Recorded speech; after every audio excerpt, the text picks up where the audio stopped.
It's a real thing now. OG, big fish. We the ones that you wanna get with. Took a couple L's. Can't hear the music on. Real ones, to the different points out. All troopers, me and my guys ain't never been losers. See a nice little thing, we pursue her. See a nice little, yeah. I'm moving with a purpose, bigger than the surface. You could never, even if you rehearse this, we own it. Yeah, hurts it. Oh, y'all can't hear it. Hold on, they gotta hear what I'm hearing in the background. Hold on 1 second. You don't mind test when you better than the rest. OG 101, it was all in the prep. Yeah. Oh, you can hear it. Some legends in the game. If you're scared to embrace, you will change. Yeah, everyone want to reign, but the value that you bring, love, smart change. Just saying, this life, man, you can play your destiny. All right, hold on. There we go. There we go. There we go. There we go. We rocking. Patience is a privilege. I ain't that's why I win. Little strays. We the ones that you get the little strays. Took a couple L's, rung a couple bells. Real ones, too legit for quitting. Straight shooters, all troopers. Me and the head down. Losers. The head down. We pursue her. They see a nice little thing. All right, Grand Rising, good people. Grand. Get my mic together. Let me get myself together. I'm excited. Antonice is in the building. Antonice is back. Hey, y'all. Good morning, y'all. Appreciate having you back. We need more real. We told you before. Happy to have you here. Uncle Brother, salute. You already know what it is. Gang, gang, gang. We here, we here, we here. We got a lot to talk about. We got a lot to get through today. We're going to talk about some of these Al Sharpton bonuses, the poverty pimp himself. We're going to talk a little bit about these bonuses. Do you have a problem with them? Maybe you do, maybe you don't. Let's talk about them. What else we got? What else we got? We got Van Jones. Van Jones said some interesting things about how the media is changing and how it's changing right in front of us, with a lot of the mainstream media outlets not getting as much viewership as a lot of the independent platforms like us, you feel me? Or what we're getting to. Let's see, hold on. Anthony said, what days do you go live? I got to make a note. Yeah, all right, so hit the, we go live Monday, Wednesday, Friday. Monday and Friday is usually at 8 a.m. Wednesday is usually in the evening at 9 p.m. So that's pretty much the schedule. But if you have to press, I think, correct me if I'm wrong, subscribe, but I think you have to turn the notification bell on as well. So that way, at least you'll get it. Even if you're not planning for it, you'll get the alert when we do actually go live. All right, so what else do we got today? What else do we got today? I hit the bell, but missed them. Sometimes it's cool. Honestly, I hit the bell and sometimes don't even get the notification. So I don't, you know what? We're going to problem solve. I'm going to make a note right now. Y'all see me in my notebook. This is what I'm going to do. This is what I'm going to do. I'm going to figure out a way to either on Telegram or on WhatsApp or on Instagram or some type of group setting to send out a group alert. We actually have an Instagram group that I need to do better with tapping in and keeping people updated. Figure out update group. That way we could discuss stuff throughout the week. I've been slacking with that. I can't even front. That way we can discuss stuff throughout the week. Y'all can let me know what's on the radar, what's important to y'all, and so forth. So let's, what else do we have today? We got these UFOs in Jersey, man. Are the aliens coming back? Is it the Anunnakis? Who is it? Are the Watchers coming back? I don't know who it is, but we got some unidentified flying objects. I know they're calling them something different, but we got a cool video on that to show y'all. And then we got some information that has come forward with January 6th. And maybe this is one of the reasons why the FBI director, Ray, why he quit yesterday. I believe he quit yesterday. And Trump actually had a interesting response. I don't know if you call it interesting, but of course, Trump responded to it. Then we got a couple other videos on Trump. We got a question for y'all. Will Trump invite the Asian president, or I believe his title is President Xi, to the inauguration? I believe that was already put out there. So we'll have to discuss that. And then we're going to go back. We're going to circle back to this United Healthcare CEO getting shot. We're going to circle back to that because I think there's been some interesting updates. And I think a lot of these political pundits and journalists that thought that this was going to be, or try to present this as a left versus right issue like they do with everything else, are being being exposed in some ways, but I wouldn't even necessarily call it exposed. Maybe they're being enlightened. Maybe they're realizing that this is not a left-right issue and that this is one of the issues that seems to be bringing people, at least from a perspective understanding. I don't want to say this is bringing people together, but from a perspective, you're starting to see that whether you're on the left or the right, this is one of the things that people actually agree on when it comes to not obviously the healthcare CEO being shot, but as far as how corrupt the healthcare insurance industries have become. And then we got an interesting exchange between Joe and Joe Biden. My glasses are dirty. We're going to clean these. And then we got Mayor Eric Adams meeting with Tom Homan. And he had a cool little response. Well, he had a response to, I guess, his meeting with Tom Homan. You know, they're really just asking Mayor Eric Adams. They just want to ask him questions to see, like, yo, how much aligned are you with Trump? And are you going to allow these migrants to now be mass deported out of New York City? He's kind of straddled the fence. And when I say he straddled the fence, it's more so he says that he wants the criminals. Let's get the criminals, the ones that have committed crimes, out first, and then worry about everybody else. He's not a fan of the mass deportation. He has been clear on that. So I shouldn't say he's straddling the fence on that. But I think on the overall issue, his position is one that doesn't necessarily, and maybe I should commend him for it, because it's not just the radical left or it's not just the radical right. It's him just kind of being in the middle and trying to make sense of things. That's at least how I read it. Okay. Anthony said, all right, so you're going to follow on Instagram too. Dope. We will definitely be able to make sure that we get these updates going. Shout out to big bro Doug in the building. Was just talking about Doug yesterday to somebody. Doug, I'll have to update you on some stuff. Uncle Brother wrote, YouTube got you on their radar, bro. They're constantly trying to disrupt my unacceptable commentary, man. They trying to play. They know Uncle Brother. Yo, Uncle Brother, you know what's so funny? I was talking to Mama Lay the other day, Leslie Simpson, on here, and she was singing your praises. She gave me a call after the show, and I thought she was complimenting me, but she was really, no, I'm joking. She was very complimentary of the show, and she's a part of the show, so she was just very excited that, I believe it was last Friday, that we had a good amount of people tapping in, and she was singing your praises, saying like, yo, who is Uncle Brother? Do you know Uncle Brother? Like, we need to figure out where, how to tap in with him. And I said, I think he's in DC. So that's kind of how he's so informed, and based on his background, why he knows all this information. And I was telling her, like, I learn a lot from Uncle Brother. And you always give me stuff to tap into, just like I looked into George Orwell and the Orwellian principle. So, and it's funny because you told me to look into it, and I swear, like the next week, I started hearing it like 3 or 4 times, and I'm like, yeah, I know what that means. It's almost like when you get a car or you start getting interested in the car, you start seeing more of them on the road. So I appreciate you for that. But I've already been talking a little too much. Mama Lay is in the building. I spoke you up. Boogie Bug, my bro is in the building, you heard? Let's see. And happy anniversary, brother. Happy anniversary.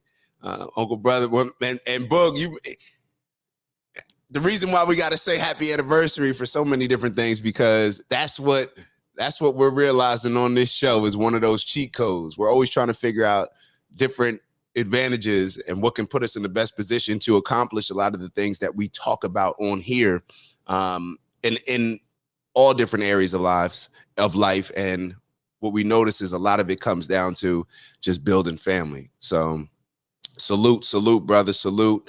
Let's see which video we're gonna get into first. Let's talk. I'm actually gonna share. Let me share this with y'all, you guys.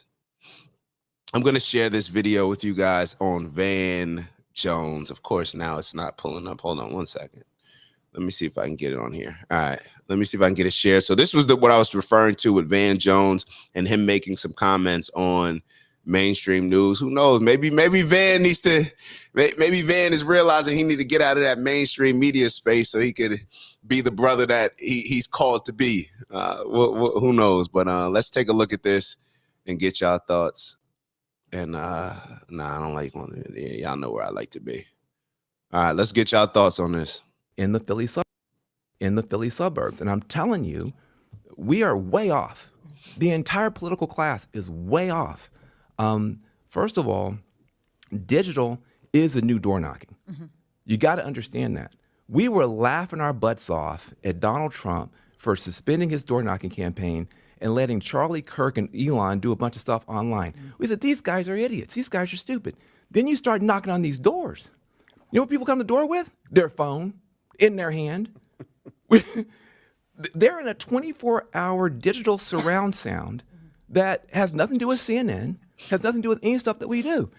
I asked my son, I got a teenage son, I asked him, who are the most influential people in the world today? I'm thinking to myself, he's going to say Barack Obama, Oprah Winfrey, Jay-Z. He says, Kai Cent, Aiden Ross, Jinxie, and Sketch. All right. I know Kai. I know who Aiden is because he used to tap in with Andrew Tate a lot. Kai Cenat got to be the biggest as far as just as many eyes on him. I don't know if he's the strongest influencer, but he's definitely the one with the biggest reach, in my opinion. But I don't even know these other two people. And maybe that's a shame. See, I'm showing how out of touch I am as well.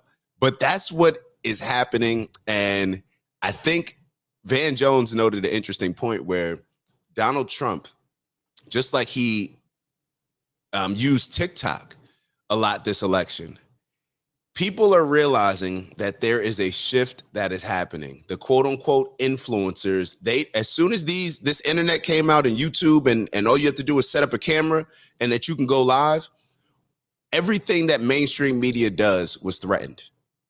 Everything that their whole politically correct approach, their whole professional and being controlled by these groups with a lot of money and all these things that we always talk about, where you got MSNBC and you just look at, well, who's funding them?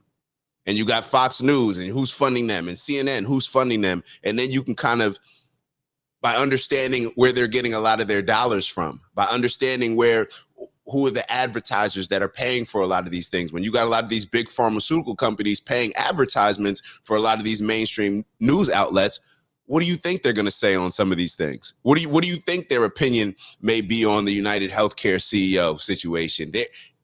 What I'm saying is it brings a level of bias that when I turn on this camera right here and have a conversation with y'all, we don't have.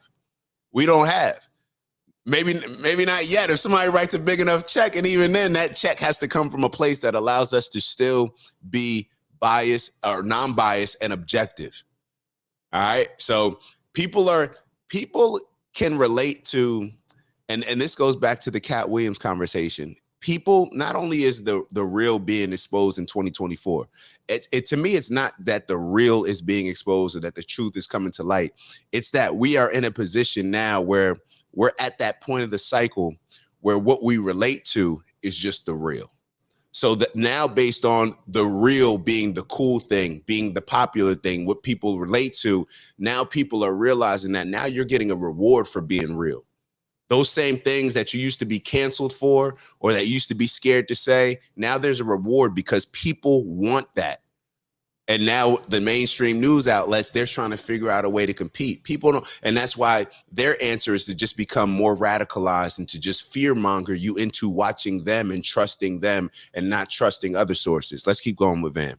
I don't know who he's talking about. I said, what platforms are you on? He goes, I'm on Twitch, Kick, and Rumble. I said, that sounds like you need to go to the hospital. What are these platforms? I'm telling you guys, the mainstream has become fringe, and the fringe has become mainstream. There are platforms, there are people out there that are getting 14 million streams, and we're on cable news getting 1 or 2 million. And so there is a whole world out there. Kellyanne Conway, I hate to agree with her, but I do a lot of times. Donald Trump understood that and we didn't. And it's not just Democrats that don't. The entire political class is way off, way off, way off. All right. I can't say that I disagree. All right, let me move this off the screen real quick. All right, so Uncle Brother wrote, just look at who owns the legacy networks. There are only about 5, maybe 6 companies that own the majority of news and entertainment media channels. 100%.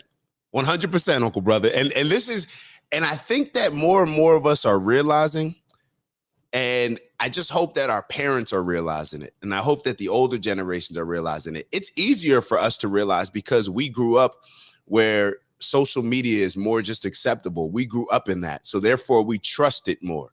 When you tell your parents and grandparents maybe about getting news off of TikTok or getting news off of Instagram and Facebook or X, I understand where the disconnect can be. However, when you realize that that is where the most genuine, uncensored information and unbiased information is coming from, that's why I hope that they can make that adjustment.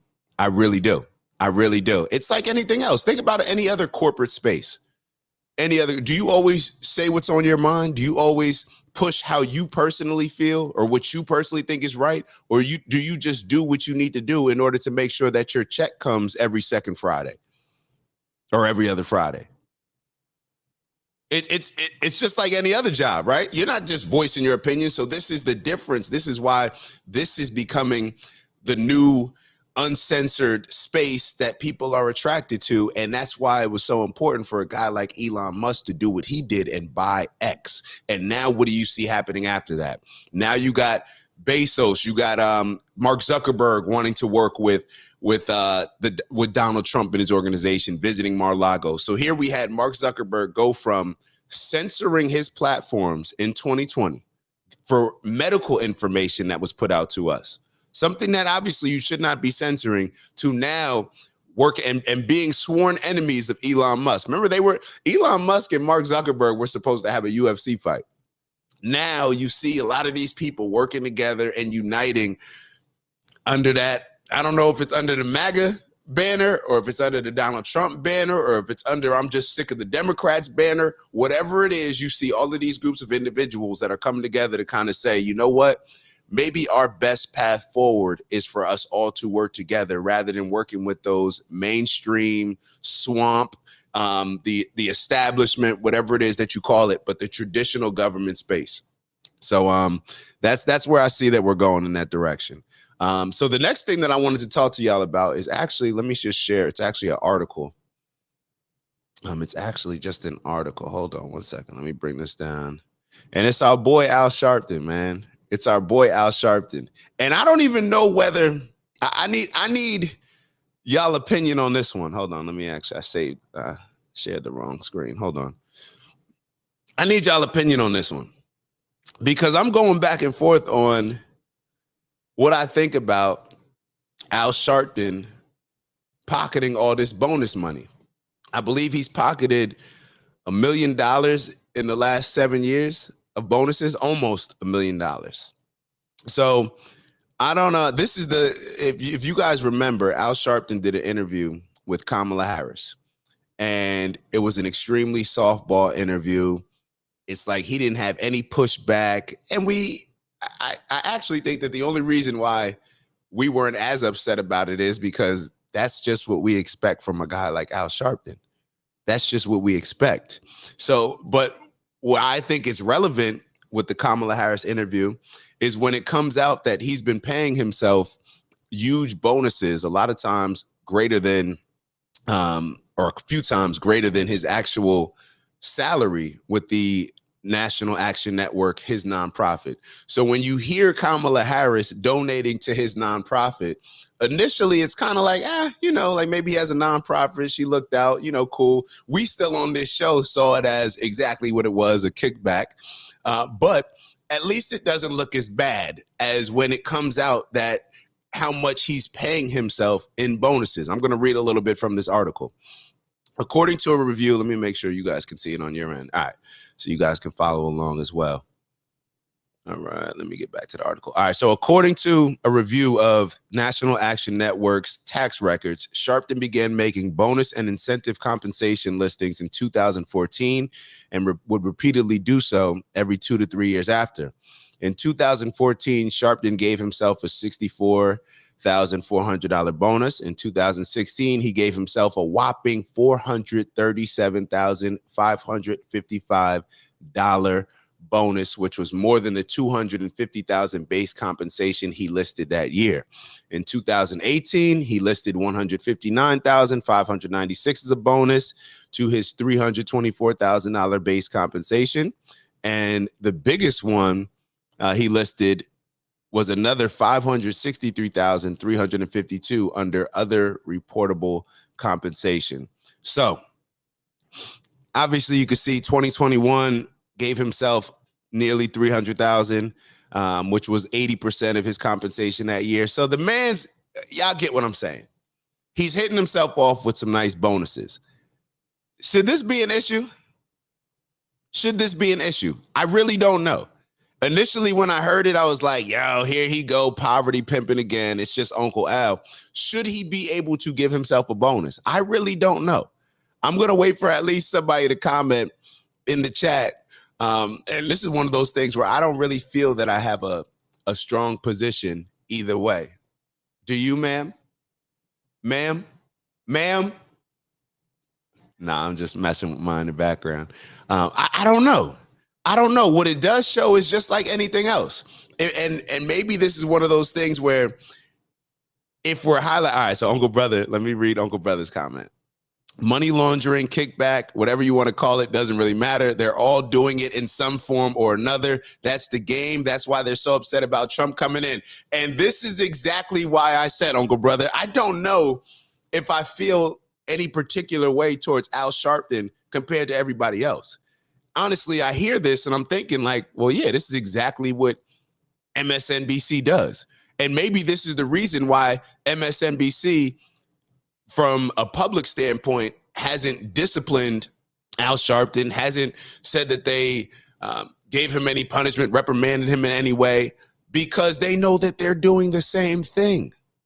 They're getting money from a lot of these other corporations, and maybe they're not even laundering it through a nonprofit.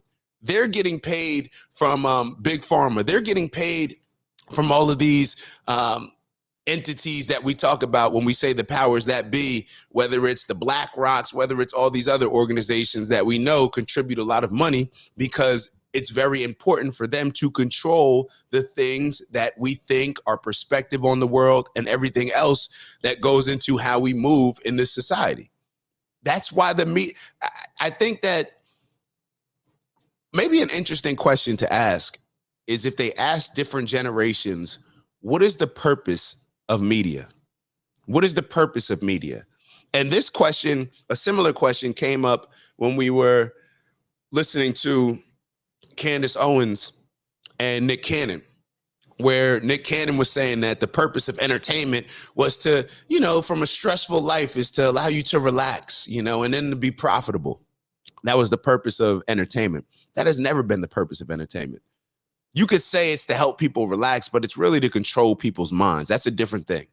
It's to distract you from what's really going on, to hide certain things, to finesse you, to get things passed without you paying attention to them because you're focusing on what Diddy's doing and at his Diddy parties. That's what I thought that entertainment was for.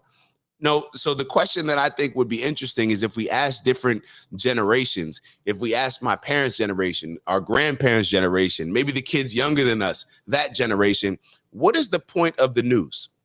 What is their mission?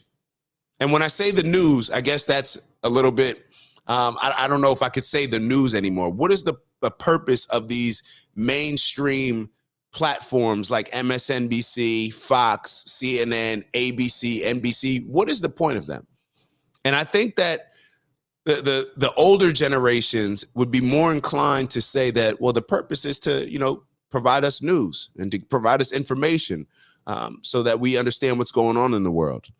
Compared to, I think, as we go younger and younger and get to our generation and definitely the younger generation, I think that the answer would be more to manipulate, and brainwash us. It's almost like if you looking at some of these other institutions, if you ask the older people, what is the purpose of healthcare? What is the purpose of the healthcare industry? What is the purpose of, I don't know, like if you named, there was another industry that I had in mind, but if you ask them what is the purpose of the school system? If you ask the older generation, it's to make sure that we're properly prepared for life, that we're developing certain tools and skills that will allow us to have a prosperous life, right? That's what I hear an older generation saying. A younger generation saying it, answering that question, I think it would be totally different. I think that the younger generation would be more inclined to actually answer it in a way that John D. Rockefeller, when they created the Board of Education, and they stated that they're creating this Board of Education to create employees, not to create free thinkers. I think that the younger generation can see this much clearer than a lot of the older generations. And I think it's just because the manipulation tactics were different. I think because in a lot of ways, younger people tend to just push back against a lot of the things and the thinking that their parents have. So I'm not even saying it's from an intelligence standpoint. So let me actually lead with that, because I think what a lot of older people may hear when I'm saying these things is that the younger generations are smarter and we just see things more clear than you guys because we're more intelligent. I'm not saying that at all. What I'm saying is the brainwashing tactics, the manipulation is totally different. For you guys, it was totally different. For us, we have more exposure with social media. We hear the voices of a lot more people that challenge a lot of these mainstream thinking points and how they see the world and what they're pushing to us. So it's just different. So don't necessarily get so defensive and think that I'm saying that the younger generations are just more intelligent than y'all. I'm not saying that at all, because there's a lot of things that I think our younger generations suffer from that you guys are much better at, just based on how society, the culture that we live in, different influences that we have that shape us in different ways. So that's kind of what I'm thinking. Let me get to these comments real quick. Yes, the job of entertainment is to provide the population with its programming. The job of entertainment, in my opinion, is the same thing as the job of the news. It's the same thing as the job of the Board of Education. It's the same thing. They just use different angles to program us in different ways. And then they create businesses based on how we're being programmed so they can capitalize on whatever way we're being programmed. I hope that made a lot of sense. I know that was a lot of, I said a lot. Hopefully the message came across. And then Mama Lay said control, 100%. This is all about control. It's all about control. And when we realize and accept, I think it's an acceptance thing as well. When we accept that for one, there's people out here that just want to control us because they benefit from it, or the people that pay them benefit from it. That's like the first step. Then you start to look into it in a way where you say like, well, damn, who's benefiting from me being controlled this way? Who's benefiting from me thinking this way? And then we just move forward from there. So that's my stance on it. That's my stance on it. All right. So we're going to move on. We got Van Jones. Let's move on to Twitter real quick. We got a bunch of things to discuss on I keep calling it Twitter. Every time I say Twitter, please remind me that it's X. We definitely don't want to go that path. All right, so there was a couple interesting videos. Let's go. Let's shake it up a little bit. We'll go to somebody that we don't typically talk about a lot. Do I want to go this route? Yeah, let's go this route. Let's bring Charleston White in the building.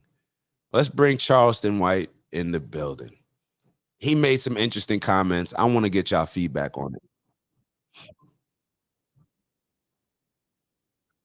African Americans. Yeah, nobody rock with us but white Americans.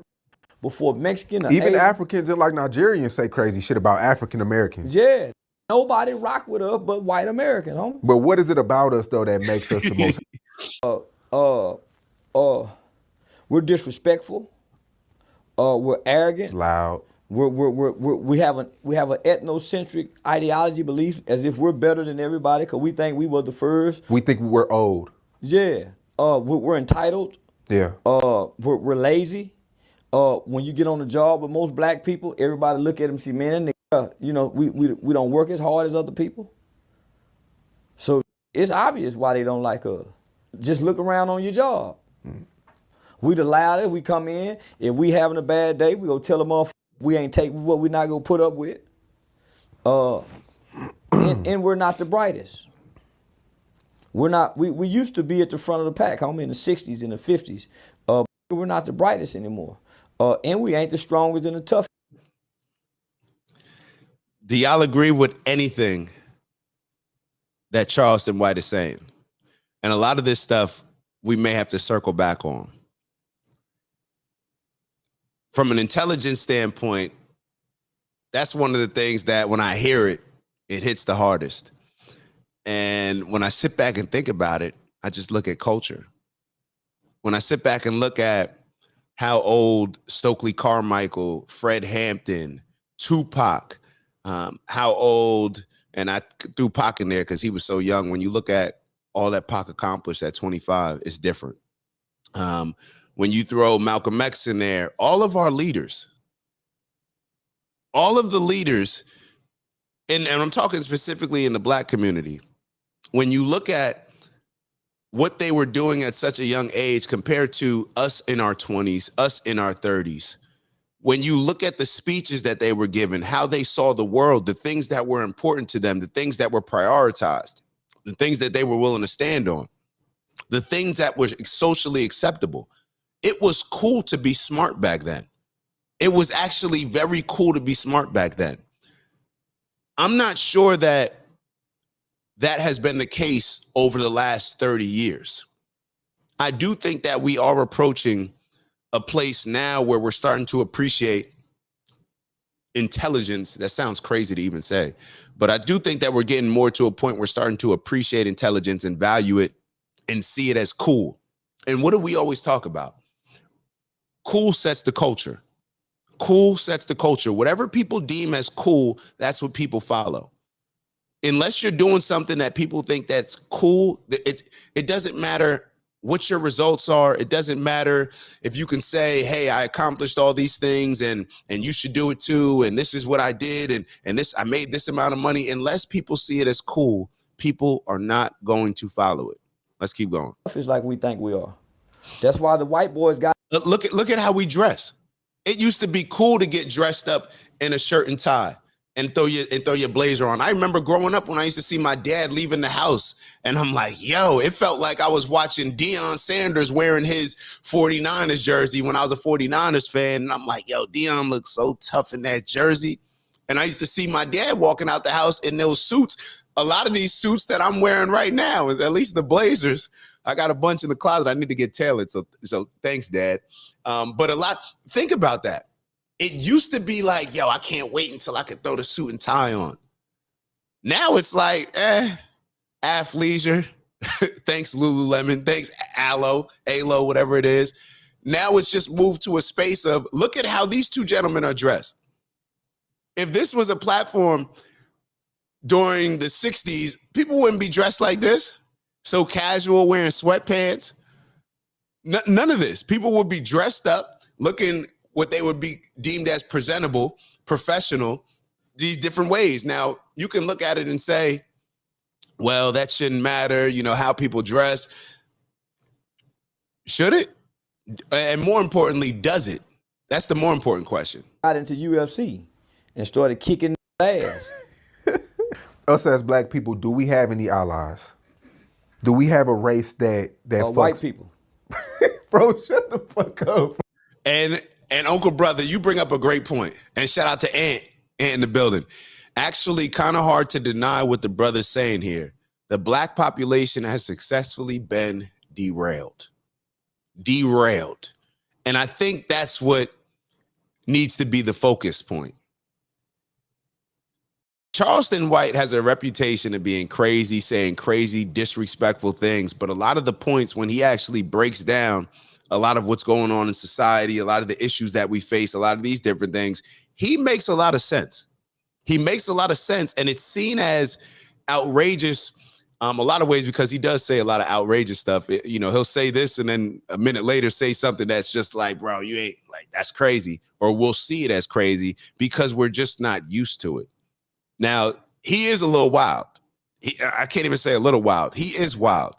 But when we break down the points that he's making, do they stand to be true? Do we have a victim mentality that makes us lazy? Do we have a victim mentality that makes us entitled? Do we not realize, and are we disconnected and out of touch to how the rest of the world views us? Are we out of touch where the rest of the world may say, like, it's almost like looking at a player on your team that's just so talented, got so much potential, and you just look at them and like, dang, bro, you just won't work hard. You always making excuses, always worried about the wrong things, and that's why you could never get in the game. And that's why you're always talking about what you would do if you were in this position. You coulda, woulda, shoulda. I think that's how people look at us. I think that's how people look at us. Now, we can either take that in and say, nah, F y'all, we don't care, we doing us. Or we can internalize it and say, you know what are some things that we can improve on? Why are the rest of the people looking at us like this? And to Uncle Brother's point, and Uncle Brother, this may be one of those things where it's like, that's why we got to be careful having a certain mentality where we don't care about the things that are said about us by other people. It's great to have that mindset when you're a Candace Owens and when you're focused and aligned and moving in your purpose.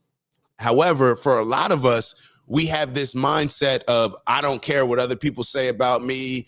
Only God can judge me. I don't care what these things. A lot of people have that mindset, but they're going in the wrong direction.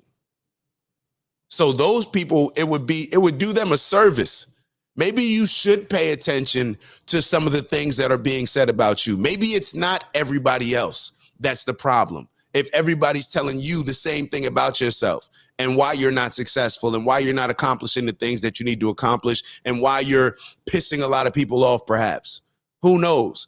So it's definitely a balance when it comes to it. I think that we need to make sure that who we're following aligns with lead with our principles, morals, and values. And I don't know if we need to have a reset on culture. I would say that we do. But then I guess the question comes up is, who's going to be the person creating the new culture? And that's why a lot of us that are moving, if you feel that you're moving in a righteous way, it's on you to make what you are doing cool. We can't just, it just is what it is. It's not enough to just be successful if you truly want to change culture. If you only care about the success of you and the people that you already have influence on, cool, just be successful. But if we truly want to change the culture, then it is going to be important. And if we don't want to, and the culture is going to eventually change because everything cycles out. But if we want to change the culture quicker than just waiting for the natural occurrence to happen with the cycle, then it's important for us to prioritize being successful, but also figuring out a way to make it very appealing to the younger generations. That would be my opinion on it. Uncle Brother wrote, my ancestors used to preach putting our absolute best out there for the white people to see. The mission was to show them we're just as good, if not better than them. And what it comes down to me, Uncle Brother, is exactly what Donald Trump said in that interview that he just did with Meet the Press. They asked him about whether he's going to retaliate with the Department of Justice on Joe Biden and maybe other people that may have used the Department of Justice, y'all know how I feel, used the Department of Justice to target him as a political opponent. And his response was what? No, we're going to let success. That's going to be success is going to be our retribution. That's what he said. Don't quote me word for word, but that's what my takeaway was from it. Success is going to be our form of retribution. That's how we're going to get our get back, by simply being successful. And I think we need to adapt more of that mindset as far as forget the whole victimhood and what's owed and what's not. You keep asking people, you keep asking a system that you say is racist, a system that you say is established on white supremacy, that still has white supremacy, and you keep begging and asking the system that is supposed to be racist to provide something to you that's going to make everything good. Bro, if the system's racist, the only thing you can do is to win and gain enough leverage to where you can change that system. Nobody, it's not just going to give it to you. It's not just going to change for you. Like, oh my God, we did so many things wrong to you. Well, we didn't do them, but our ancestors did them. Or maybe it wasn't even our ancestors, but people that maybe share our same pigmentation did it. So therefore, we're just going to give you guys all these reparations, it's not going to happen. It's not going to happen. It's not going to happen. So the only way to get proper reparations is to do what Donald Trump said, be successful. Let that be, instead of reparations, let that be your form of retribution. Let that be the case. So I don't know. I'm more aligned. Forget all that other stuff. Show me the rules. I don't care if the rules are unfair. Let me figure out the rules and I'll adjust to them and win. And then I can do whatever I need to do to change them or to put the people that I'm rocking with in a better position to be successful. Uncle Brother wrote, yes, a reset is needed. The goal needs to return to being the best expression of our individual selves as we can be. I'm going to stick with that reset that you just said. Success is the sweetest revenge. 100%. Success is the sweetest revenge. Reset is needed. All right, so remind me after this to play the UFO video of the unidentified, whatever they're calling them now. They're still UFOs to me, flying over New Jersey. Just think about that reset. Remind me just when I get onto that video, reset. And I got some comments on that, but let's finish up with Charleston White. If you're a patriotic black person, a white person will be your best friend. If you're patriotic. If you're a patriotic black person, white people will be your best friend. You see that, nigga? Nigga, the Ku Klux Klan sent me that from Stone Mountain, Georgia. You think I'm bullshitting? The Ku Klux Klan sent me that. Look at that address. Wow. Hold on. Run that back. You see that, nigga? Nigga, the Ku Klux Klan sent me that from Stone Mountain, Georgia. You think I'm bullshitting? The Ku Klux Klan sent me that. Look at that address. Wow. Y'all, this is real. I can't put it on camera. No, look at that address. Where'd that come from? The headquarters. Memorial Drive. All right. Like I said, he say something that make a lot of sense and then go left. And but I don't know if it's left for y'all. I think it's left for me. It's one of those things where I don't even know where to go with this. But one thing, I'm not living my life to appeal to any Ku Klux Klan. I don't care. I don't give a damn what they say about me. I don't care what they feel about me. I don't like me getting a letter from the Ku Klux Klan is not something to brag about, in my opinion. But maybe it's just helping to make the point that he's making. His initial statement is that I think he's coming from a position where he's saying that, well, we complain about white people in America like black people complain about white Americans, when in all actuality, white Americans actually like us more than a lot of these other people and groups across the world. So I don't know if this helps make his point. I'm more focused on the other stuff, but let's keep going. The motherfucking headquarters. Conservative. Wow. How they find you? They've been putting my address online forever. They sent that to the main house. Did you ever go to the main house? Yeah. Yeah. Because I understand.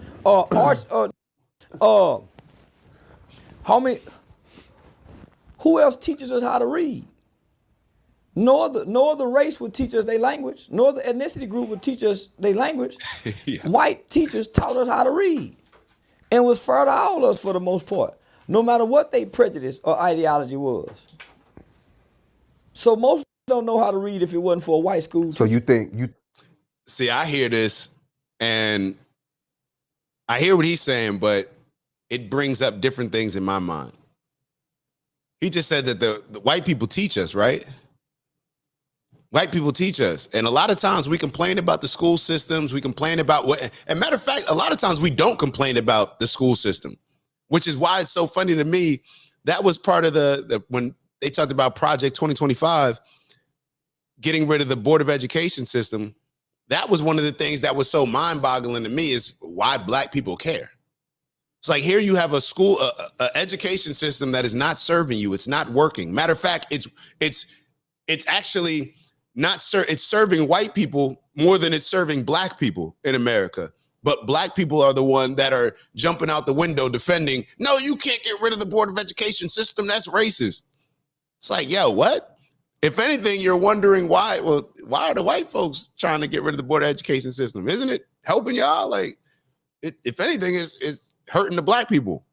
So that was one of those things where, for me, it was a little bit confusing. And then when you look at the education system, if people really care about education, if people really care about the things that their younger generations are learning, if there's so much white supremacy in this world, why do we allow white teachers to teach all of our kids? When you go into a lot of these schools in the hood, you see a lot of white teachers. Am I wrong or am I right? Do you think that a lot of these other cultures would allow people who they claim that are trying to oppress them to teach them certain things? Do you think Jewish people would allow, I don't know, Nazis or whoever else, if you're calling them white supremacy, you're calling them all these things in this radical world that we live in, do you think that they would allow a group of people or certain demographic that falls in line with a group of people with a greater system that we think is a part of this whole white supremacy plan? Do we think that we would allow them to teach our kids? And that goes back to his point where he talked about black people being lazy. Black people say all this stuff, oh, they're not teaching us, they're brainwashing us, they're doing all this stuff. So why don't you become a teacher? Why don't you homeschool your kids? Why don't we build a school? Why don't we do all these types of, I'm just wondering because I'm just not the complain type and not do anything after the complaint. It seems like there's more complaints than more actions actually solving the things that are being complained, but maybe that's just my viewpoint on it. But let's, I think that's the end of that video. All right, so now I want to go to, what did I say that I need to, oh yeah, the reset. All right, so now I want to switch it up a little bit. Hold on. I think that's the end of Charleston. I think white people, if you're patriotic, white people will rock with you before Hispanic will. Yeah. Yo, Charleston White crazy, bro. Charleston White is crazy. All right, hold on. Let's move over to, well, we're going to stay on X, but I got so these UFO sightings. All right, we're going to go a little conspiracy theory-ish here with this one. Have y'all heard about these UFOs? And hold on. Let me get rid of this, but and read Uncle Brother's comment. Hold up. Now he's kind of losing me. My mother was an educator and used to decry the designation of the school system. She insisted black schools were better before desegregation. See, I agree with you on that. That's the point that I was making. And this is actually, all right, Uncle Brother, we finna go down a rabbit hole, because when you say that, I 100% agree with you. And it wasn't just the school systems that were better before desegregation. It was the entire community that was better before desegregation.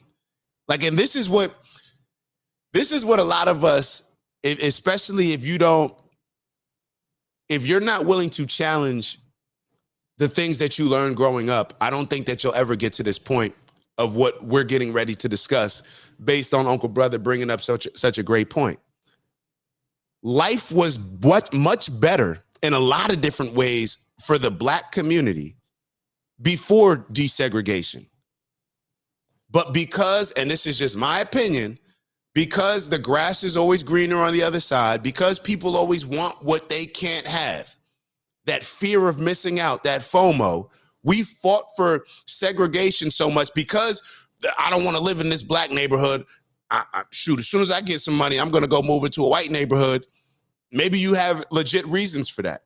And some of them are. I don't need to, I'm just being for real. If I'm growing up in the Bronx right now, if I'm growing up in certain places right now, then yeah, I'm leaving. I get to a point, I'm leaving that community. I'm leaving that community because I don't want my kids growing up in that. I do not want to worry about my wife walking around in that neighborhood. And so I'm being totally honest with y'all. That is how disgusting our neighborhoods have become. And that is why on the last show, I said that it's safer for a white person on Wednesday night. I said that it's more dangerous for me walking through the Bronx right now at this time than a white person, in my mind. That's because that's how the neighborhoods have become. And it's because of what you said earlier, Uncle Brother. We've been derailed. We fought so hard for desegregation that we ended up not even paying attention from a logical standpoint of all the things that we would lose because we were such emotionalized in saying, well, we want to eat at your restaurant. We want to drink from your water fountain. We want to be able to go to your schools. That was some of the most dumbest thinking or misinformed thinking that we could have. Just look at the results of it. Tulsa, Oklahoma was not, it was destroyed by the what happened with Black Wall Street, but it was rebuilt. That's not what ultimately destroyed Black Wall Street. What ultimately destroyed Black Wall Street is Black people no longer wanting to shop in Black stores and wanting to go elsewhere because they thought that the white products were better. What destroyed the Black businesses and the Black neighborhoods were not white people. It was Black people no longer wanting to frequent those stores. When there was segregation, Black people had their own, and I may sound like a nationalist right now, but I'm just calling it as it is. I'm sitting back, I sit back and listen and watch some of these videos and movies that come on TV, and I'm like, damn, y'all were allowing these folks to put ketchup on y'all, to spit on y'all, to do all types of crazy stuff when you wanted to eat at their restaurants. So here you're going through all this to support them and give them money to support their businesses when you could have just went and ate at a Black-owned restaurant. Just think about that. That's Stockholm syndrome. That's falling so in love with my abuser that I'm going to fight to give my abuser money, who doesn't even want my money, who doesn't want to provide me a service, who I'm going to pay them a certain amount and then go pick up my food in the back or have to ride on the back of the bus. All of these different things. That's Stockholm syndrome. But I'm going to fight for desegregation. So what did we lose? We lost all those Black businesses. We lost the Black grocery store, Black attorneys, Black doctors, everything that you drive around in the neighborhood. Think about it like this. The next time you're driving around in a downtown or uptown part of your town and community, notice all the businesses that were there. All of those businesses before segregation in a Black community were Black. So that's why the money was recirculating in the Black community. Look up how fast the Black dollar leaves the Black community. It's worse than any other community. Look at the successful communities. They recirculate their dollars within the community. We don't even have the businesses to recirculate our dollars. Just look at your credit card statement or your debit card statement. Look at the last 20 purchases that you made, and you tell me how many were Black establishments compared to other establishments. And when you go to your bank, you tell me who you're providing. Like, do we understand the mental brainwashing that had to occur for us to fight to bankrupt our businesses? This is the same thing that comes up when I talk about my uncle. When I talk about my uncle and Jackie Robinson. My uncle was the second Black baseball player in the major leagues after Jackie Robinson. He was the first in the American League. That was something that I celebrated my entire life, and I still celebrate. However, until, and I started to think about it, but it didn't hit me until a Jewish lady, a white Jewish lady, I believe she was Jewish, who ran the Yogi Berra Museum. And it was a February, this may be 10 years ago, maybe 10, 15 years ago, I was working with the Yogi Berra Museum. And this very nice lady, she told me, she pulled me to the side, and as we were walking through the exhibit, and she said, well, yeah, you know, the worst thing about this is, as all these players left the Negro leagues and went to the major leagues because they wanted to play in the major leagues, all of these successful Black businesses, all of these baseball teams that were successful Black businesses, just like the Yankees are a successful business. Yeah, well, the Kansas City, the Monarchs, These teams were successful. The Newark Eagles, where my uncle played, they were successful businesses as well, and they all became bankrupt because the black baseball players wanted to play in the white league. Branch Rickey was not trying to make a decision just because he thought that black people should get a fair chance and that black people, I got to do this for black rights and civil rights. Branch Rickey did that as a business move. The Negro League teams, please understand this. The Negro League teams were more successful than the major league teams. The Negro Leagues were selling out of the stadiums that the major league teams played in, and they couldn't sell them out. And they were doing double headers and selling them out. Satchel Paige had his own private plane where his team would fly on. We make a big deal with Caitlin Clark. Now the WNBA teams can fly private. Satchel Paige was doing that years ago in the Negro Leagues. Almost damn near 100 years ago. 80-something years ago? What was it?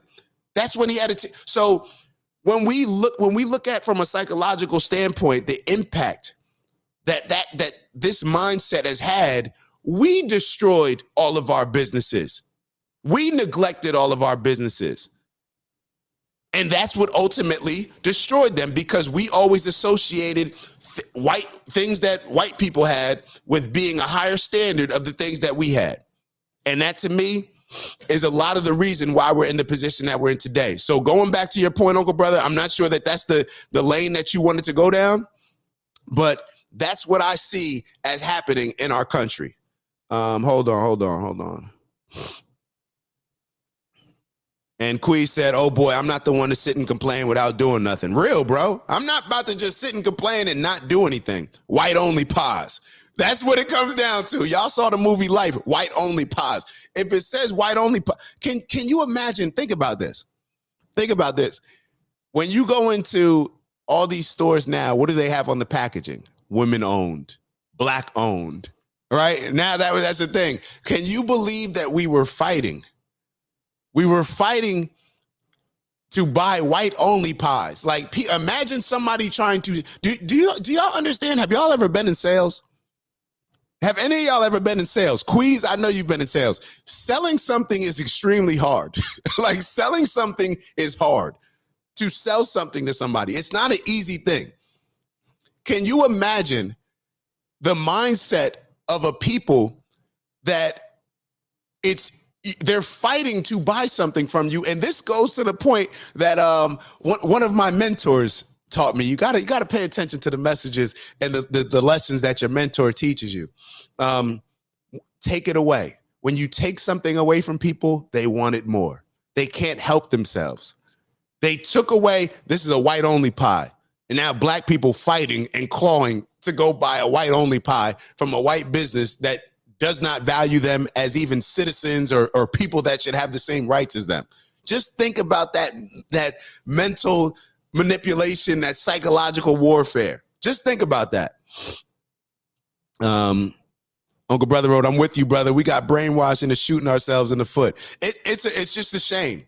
It's a shame. And this comes up in a lot of different ways now, in my opinion. This is why, and to me, this is why,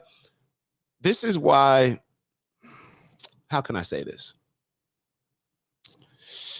This is why conservative values are appealing to a lot of Black and Latino men, in my opinion. Let me just speak from let me not speak for everybody. Let me just speak for myself. This is one of the reasons why conservative values are appealing to me, rather than Democrats acting like, oh, we're going to give you assistance. You guys need some assistance. We're going to help you with welfare. We're going to help you with housing. We're going to help you with all these different things. If you just vote for us, we're going to give you all these crumbs, but be happy with your crumbs, because that way you don't have to hunt on your own or learn how to fish on your own or learn how to grow crops on your own. We'll just give you crumbs and you'll just be our little brothers under our wings. Don't worry. We'll protect you. This is why I go with I don't care I'd rather go with the guy that says, I'm not doing shit for you. Figure it out on your own. I'd rather go that way. because I know that that's going to force me to develop certain things on my own rather than to go away where somebody's trying to pacify me and get me to never stand on my own 2 feet. That is why I'm more attracted to conservative values than these progressive liberal values where they're dangling these carrots over our heads of what they're going to do for us. Don't do shit for me. I'm good. Can't you see the magic in me, bro? I don't need all of your extra help. I can figure it out on my own. That's my mindset.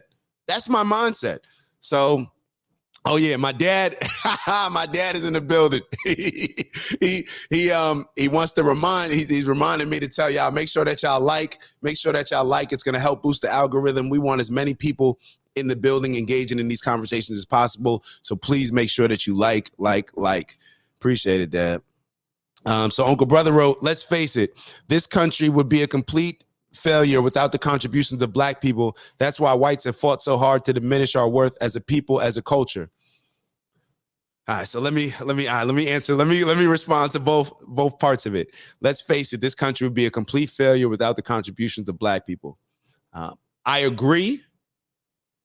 The reason why I was going to say something after I agree is because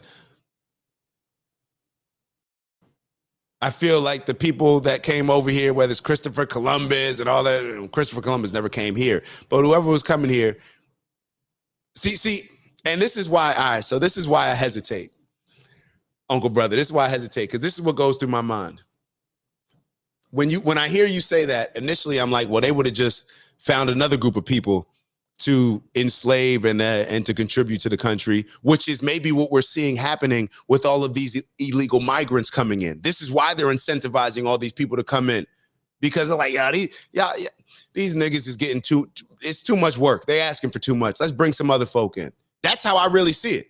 Maybe I'm wrong, but that's how I see it with a lot of these migrants coming in, and how they're being strategically positioned in a lot of these Republican cities, Republican states, because even though they may not be able to vote, it still changes the dynamics of the electoral college and whatnot of how many votes you would get and whatever. So neither here nor there. But the reason why I'm a little hesitant is because one, like, there's two different thoughts. Do you believe that Black people were taken from Africa and all the Black people were brought over in the transatlantic slave trade, and the transatlantic slave trade is, that was the main thing that brought Black people to America? Or do you believe that Black people were already in America? Do you believe that Black people from Africa or from wherever else had already been going back and forth in America well before Christopher Columbus decided to go on his voyage? And it's kind of, and I'm reading Christopher Columbus's book. I haven't gotten to the point where he actually touched land yet, but I'm reading his book on his 4 voyages for the main reason I want to see exactly how he described the people when he landed. And so this is why I'm unpacking all these things with your question, Uncle Brother, because on one end, I'm like, well, if Black people were already here, then the Europeans that came over that enslaved Black people, I guess it would have been a lot harder to enslave a group of people that, I'm trying to process your question, because I do agree that let's just keep it there. Yeah, I'll just keep it there with you. This country would be a complete failure without the contributions of Black people. I agree. They would have had to figure out a way to get those contributions from another group of people, or how to figure it out on their own. We'll just leave it there because I don't want to get off into too many different tangents. Let's just leave it there. And Uncle Brother said, all right, so Uncle Brother's with it. He said, no, there were already Black people here. That's how I see it. That's how I see it. So to your point, I'm rocking with you. Yeah, they would not have been able to do it. They would not have been able to do it because I don't think that the transatlantic slave trade happened to the extent that a lot of people believe it. I just don't believe that when you look at the amount of people that died on these supposed transatlantic slave voyages, that it made business sense to bring people from Africa to come here. Now, there would have been some pros because you're bringing people to a foreign land, so they can't adjust to it. They don't know the land as well as you. You're bringing them somewhere different, so they will more so have to rely on you. compared to if you go to a land that there's already people there. But I just think that it would have made sense, the type of energy that they're on, we'll just go conquer people. That's what you see happening throughout the world. They just conquered lands, took them over, and did whatever they needed to do with it, or whatever they felt they needed to do. So I'm with you on it. I kind of went off on a tangent. My apologies there. But then you wrote the second part. That's why whites have fought so hard to diminish our worth as a people, as a culture. I can't disagree with that. I can't. Let me actually put that up. And for white people that are watching the show, y'all may be sitting back wondering what exactly that means. Well, what do you mean that we fought so hard to diminish, black people's worth as a culture? Look at Jesus. Let's be real. Let's have the conversation. That's what we're here for. Look at Jesus. We know that symbolism is highly important. Our entire culture is built on symbolism.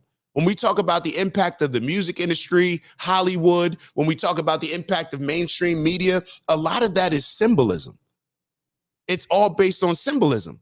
So when you have Michelangelo that is tasked with drawing a new image of Jesus, and the image of Jesus is the Kenny G looking guy that we all associate Jesus with looking like, that Kenny G character that we all grew up in, especially if you go to the black church and you see this white Jesus on the wall. Yeah, that guy, the one at the Last Supper where you see that guy, that's who I'm talking about. That's not even the image that is drawn it doesn't even look like how the person is described in the Bible, if we're being real. I don't see hair like wool. I don't see skin bronze. So you sit back and wonder, well, damn, why would they change this person's image so drastically different than what it actually says in the Bible? Why not just create something where it looks like based on what the Bible says, right? Like we want to be as close to the truth as possible. Some people will say it doesn't matter. Jesus is whatever color. Cool. Whatever's best for you to believe, you believe that. But we can't ignore what actually happened. We can't ignore that this symbolism was put in place very conveniently, just like the King James version of the Bible was written very conveniently just before this supposed transatlantic slave trade, and Europeans came over to America and tried to enslave or did enslave black people, not only physically, but mentally and spiritually, when they say, hey, you can't read, but what you can do is we're going to give you a religion to learn. And this religion is all based on you obeying your earthly master. And this is going to be your ultimate being, this Jesus looking character. That's who you should worship. And it's just a coincidence that the Jesus character looks just like the people that were enslaving the black folk. Is this too much for y'all? I know this wasn't in the description of what we were going to talk about. So let me know if this is too much for y'all. Uncle Brother wrote, no, there were already black people here. Agreed. There's been a lot of revisions to our history by the oppressors throughout history, actually. A lot of revisions. And you know what? I'm not a victim. Shame on our dumbasses for not looking into those revisions. Shame on us for having, if you go into every black church in America right now, I guarantee you the majority of the Bibles will be those King James versions. Why are you not looking at the Ethiopian Bible, the first Bibles? Why are we using the King James version? Can you understand how brainwashed a group of people have to be in order to worship a Bible? Forget worshiping their religion. You could worship the religion. The religion did not come it came from Africa. It came from Ethiopia. It came from Africa. Let's just be real. Christianity came from Africa, as far as my knowledge. So if you want to worship Christianity, cool. But why worship the style of it that was given to you from the people that were oppressing you? Why worship it? Why worship the book, the one that was revised in order to oppress you? Why not get a different version at least? It just doesn't make sense to me. It never made sense to me. Well, I shouldn't say it never made sense to me, but for a very long time. And if you've rocked with me for longer than maybe 10, 15 years, then you'll understand very clearly how I used to think and how I used to put out a lot of these conversations. More so, it's not that I completely changed my way of thinking when it comes to religion, but I just realized that it's such a toxic topic that people are not really ready to have those conversations. So I'm not gonna spend every single day researching these things and putting information out if people are not really ready for that or interested in it. But when I do present it, or when it does come up, I'm going to be honest on it. Hold on. Let me make sure I'm keeping up with all these comments. Hold on. Ant wrote, Dak on one today. We hit slavery, Nazis, and Jesus all in 20 minutes. Yo, it's all connected, bro. Is it not all connected? Think about what you just said. We hit slavery, Nazis, and Jesus all in 20 minutes. You can't tell me that those things aren't connected. You can't tell me that a Jewish person doesn't relate to the black enslavement based on the oppression that they faced with the Nazis. We can't look at Christianity and look at the story of Jesus and act as if Jesus wasn't oppressed, as if Jesus wasn't fighting his good fight that he believed was fighting oppression. So, all right. So let's I think we're good on that one. Let's move on to the drones. Hold on. And the drones are connected to all this, at least my opinion. And that's why I told y'all, what did I ask y'all to remind me of earlier in the show? The reset. I asked y'all to remind me about the reset for a reason. I asked y'all to remind me. So take a look at this video. And the reason why I asked y'all to remind me about the reset is because we've been talking a lot on this show about whether or not a reset is coming, whether or not a Noah's Ark reset is coming, whether or not, when you look back at the times of Noah's Ark and you study that part of the Bible and you study what was going on, the reason why the world was flooded is because the world simply became so radicalized, so divisive. There was so much evil. There was so much filth in the world where God decided to flood the planet in order to cleanse it, right? So when we talked about a reset happening, because our current planet, I don't know if anybody's paying attention, but all the fighting that's going on in the world, it's become toxic to the point where you would say that, yeah, we're reaching that point where there needs to be some sort of reset. Just like we said, there needs to be a cultural reset earlier. So when I see unidentified flying objects in New Jersey, when I hear the government talking about, oh, well, yeah, we don't know exactly, what these objects are. And once they show up in our radar, the government of Phil Murphy, the governor of New Jersey, said, well, yeah, they show up in our radar and then they go black. It's like, wait, what? Y'all got flying objects that can show up on the radar, and then once y'all identify them, they can disappear in y'all radar, even if we're seeing them? Let's take a look at some of these videos. Oh my gosh, bro, look at that. Look at that. Yo, that's the closest one we've gotten so far. Yeah, the tree's blocking it. Oh, bro, oh my gosh, look at that. They're four-way rectangular. Now, hold up. Now, you can't sit here and tell me that that's not freaky. You can't sit here and tell me that these objects in the sky, this big, this much light, it's not like they're hiding. They're not Black Hawk down or anything. No. They're like, it's almost like they're showing off like, yo, we're pulling up. It is what it is. Y'all can't do anything about it. And once y'all see me on y'all radar, we'll disappear. And y'all are scared because y'all don't know what we are. So now y'all scared to shoot us down, because what if something happens to where these things could blow up? These things could explode. We don't know what these things are. This is wild. Wild. There's things that are flying every night. And let me play the other video. Hold on. I want y'all to see this. Let me see if I can play this other video for y'all, because there's another video. Is this it? Hold on. No, that's not it. One second. There was Megyn Kelly had an interesting video. I'll play that one for y'all, where it gets into the details, and I believe it highlights some of the opinions, or some of you hear Phil Murphy, you hear some of these professionals, some of these people in the government that should know what's going on, and they're sitting here as confused as us. Take a listen to this, and y'all give me your thoughts. He spoke with the 11/18, which I remember because that's my birthday. And there have been a whole lot of new developments in the last week. We're going to go through them. All right. Now, the first sighting, as I say, 11/18, the drones have been spotted in the sky every night thereafter. They've been seen over reservoirs, highways, military installations, and near President-elect Donald Trump's Bedminster golf course. During one incident, the drones prevented a medical helicopter from picking up a person injured in a car crash. What? A spokesperson for the Morris County Sheriff's Office described the drones as similar to small cars. They've said that they look like SUVs. A police chief for the town of Evesham in New Jersey, I don't know it, but they say most of this is happening in Ocean County by the shore in New Jersey, said witnesses have called the drones as large as an SUV with blinking lights on them. Here's a compilation of eyewitnesses capturing the objects on camera and see, this is what happens when you live in these damn liberal states, man. They would never try this in Florida. They would never. describing what they saw. There they are. There they are. There they are. In Florida, More they in get New shot Jersey. down.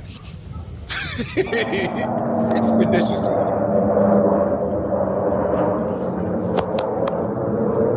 We shouldn't be outside. Go. But here they are. They look like a fucking triangle. They look like a triangle. Oh my God, here we go. Here it is. Look at that sucker. Are you freaking Lights kidding are me on. right now? What It looks is like a drone. that? No way. And an F-16 just flew over. Hold on, I gotta pause this for a second and highlight what Uncle Brother just said. Uncle Brother, I love you, brother. I love you, brother. So Uncle Brother just wrote, check out the Great Reset. Klaus Schwab, the elites running the World Economic Forum, are trying to play God. That's a whole other rabbit hole for another day. Yo, I have my notebook here. Last night, I was going through a bunch of stuff. Let me see if I can, hold on. I got to show this to y'all. Last night, and I got to make sure that there's nothing else crazy on here that I write on my notes. I want y'all to see if you can see this right here.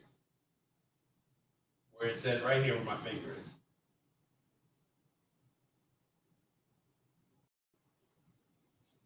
Man trying to compete with God.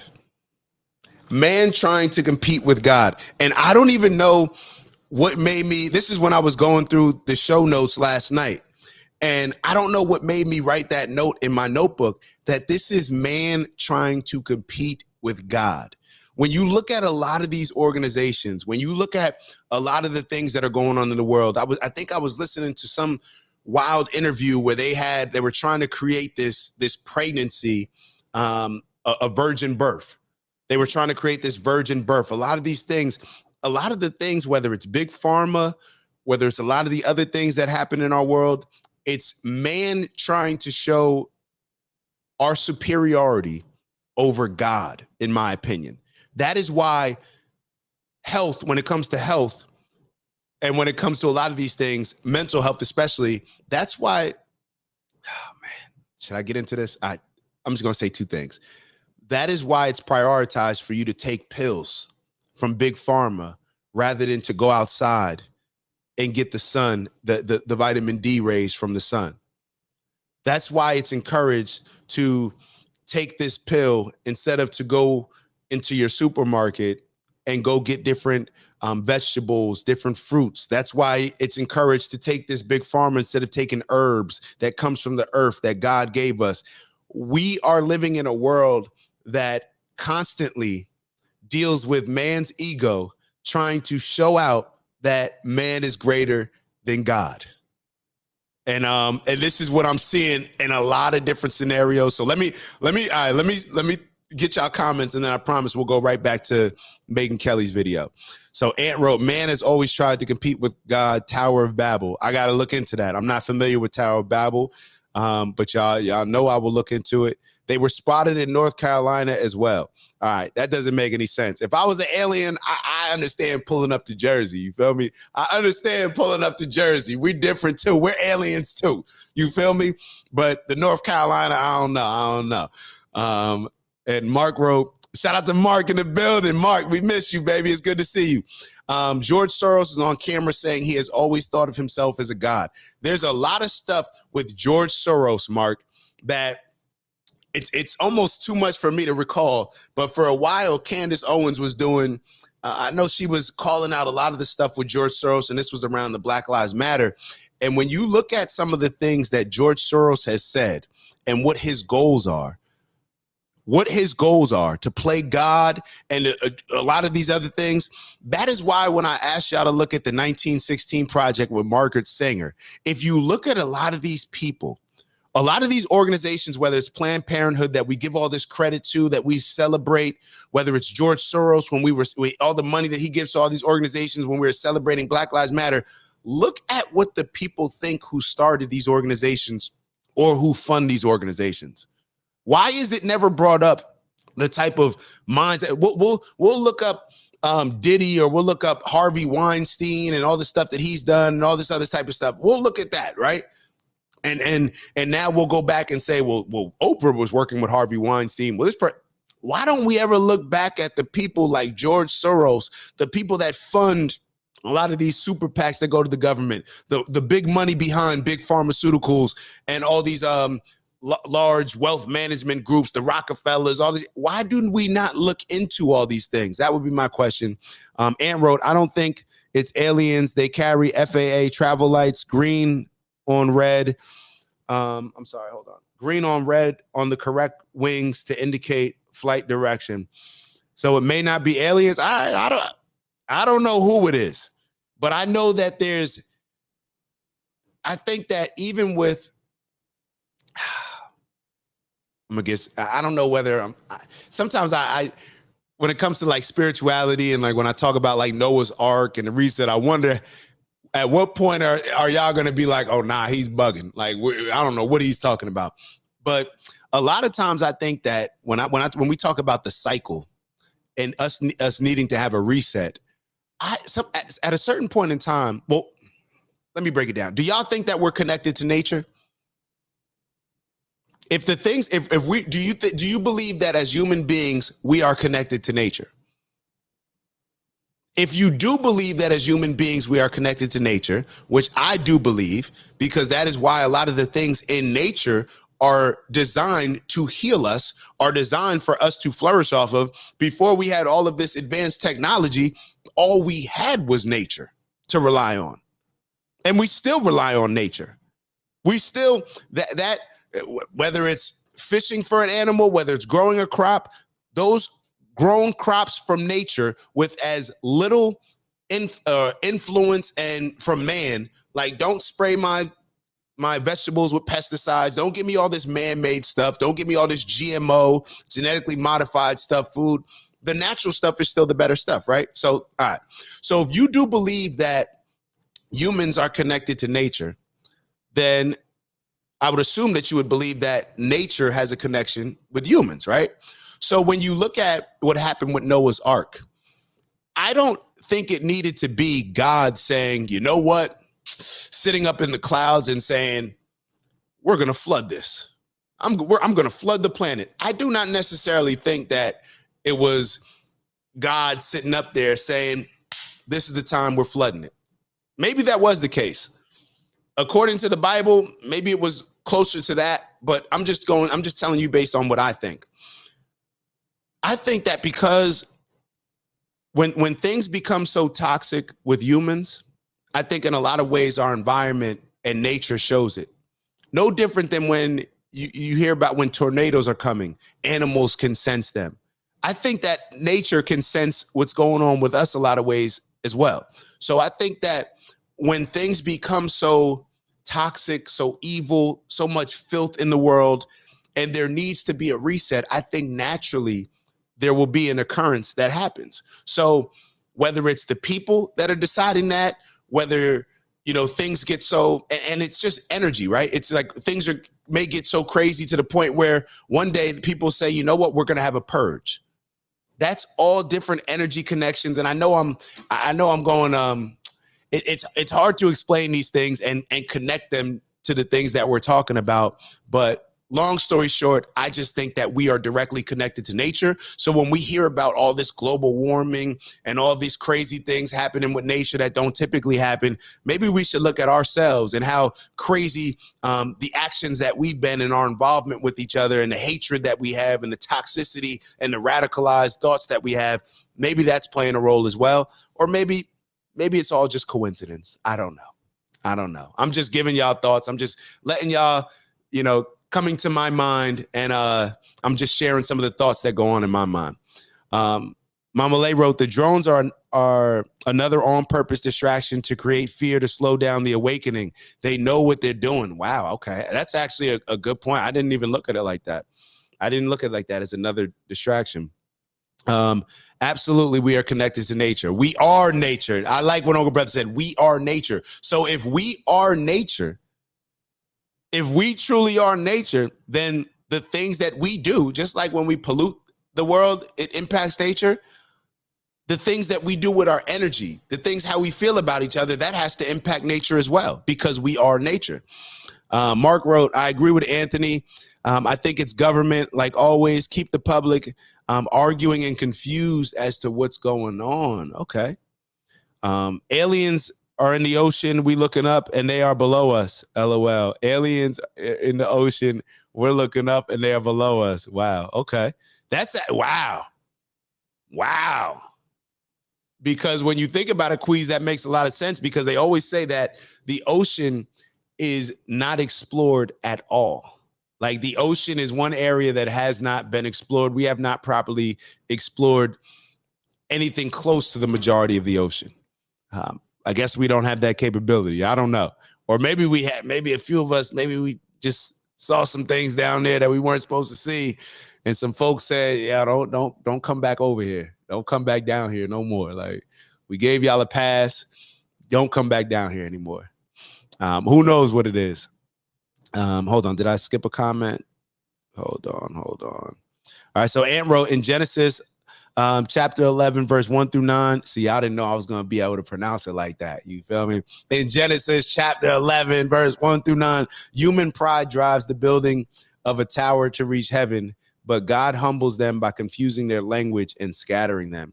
Human pride drives the building of a tower to reach heaven, but God humbles them by confusing their language and scattering them. That's an interesting one, bro. I'm going to have to dive into that more afterwards. It's happening today. People can't understand each other. Mark, I'm with you. I'm with you. It's absolutely government, Mama Lay wrote. It's a distraction. It has me looking to find what they are distracting us from. That's a good point. Like, whether it's Jay-Z and Diddy, whether it's all these things, what are they distracting us from? What are they distracting us from? LOL, if it is ocean related, there was that huge anomaly appearing and disappearing in the ocean. I'm not even familiar with that. All right, we got to get back. My bad. We got to get back to Megyn Kelly. My apologies. Let's keep going. No way. This one is extremely low. It's loud. It's really cute. And it's huge. It's so big. It looks so much closer in person. Yeah, my camera doesn't do it. Looks like a spaceship, right? So y'all really like that doesn't look like a drone, right? All right, I'm with y'all. That looks like a spaceship. It's coming right for them. It's like a small plane. It really is like a small plane. These are all drones in the sky. 1, 2, 3, 4, 5, 6, 7. 7 right here. Damn, so hold on. Y'all really think it's the government? I'm telling y'all, I didn't even explore that angle as much. I'm being honest. Like, but now that actually makes a lot of sense. Like, I thought about it, like people were saying it, but I didn't really like go there with my mind. Wow, okay. I'm starting to, like, y'all are seeing it in real time. Me kind of, the wheels turning like, oh, it's the government. Okay, all right. That's crazy. The young guy heard in that mashup also captured one of the only videos we've seen of the drones around dusk. You see it gliding through the sky, and all these are going from dusk to around 11 o'clock at night, they say. Look at this. Another eyewitness told the New York Times the drones show up one after the other following the same flight path. A New Jersey lawmaker citing New Jersey State Police said the sightings, again, they begin around sundown, they go through 11 p.m., and sometimes the drones' lights are turned off, making them harder to spot. And police have indicated they do not appear to emit radio frequencies, which allows them to avoid detection.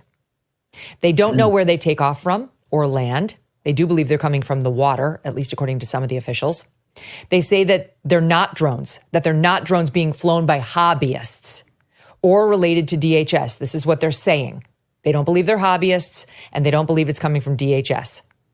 After the initial report in mid-November, the FAA... Yeah, see, now I'm starting to, now y'all got my mind going. I can't help it.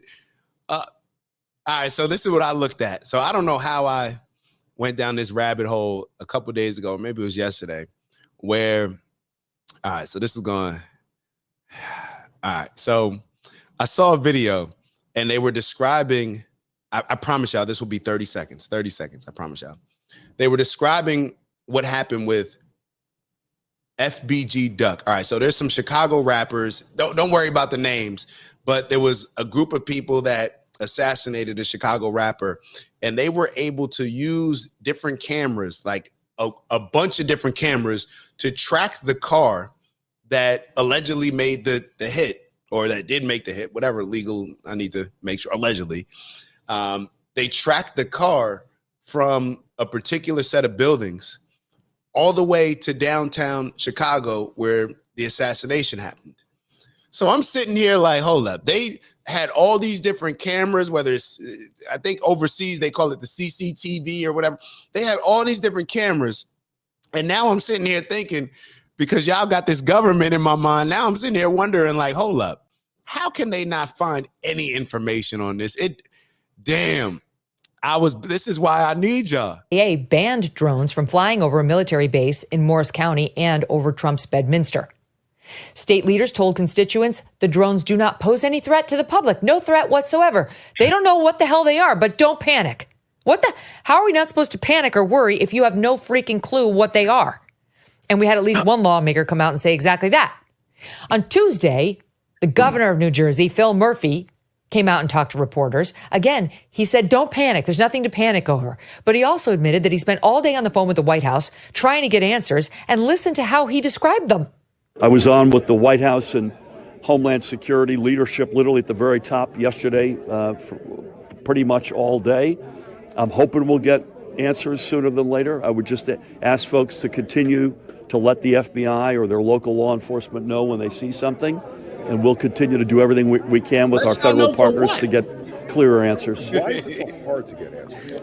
These are apparently as I understand it, very sophisticated. The minute you get eyes on them, they go dark. And, you know, we're obviously most concerned about sensitive targets and sensitive critical infrastructure.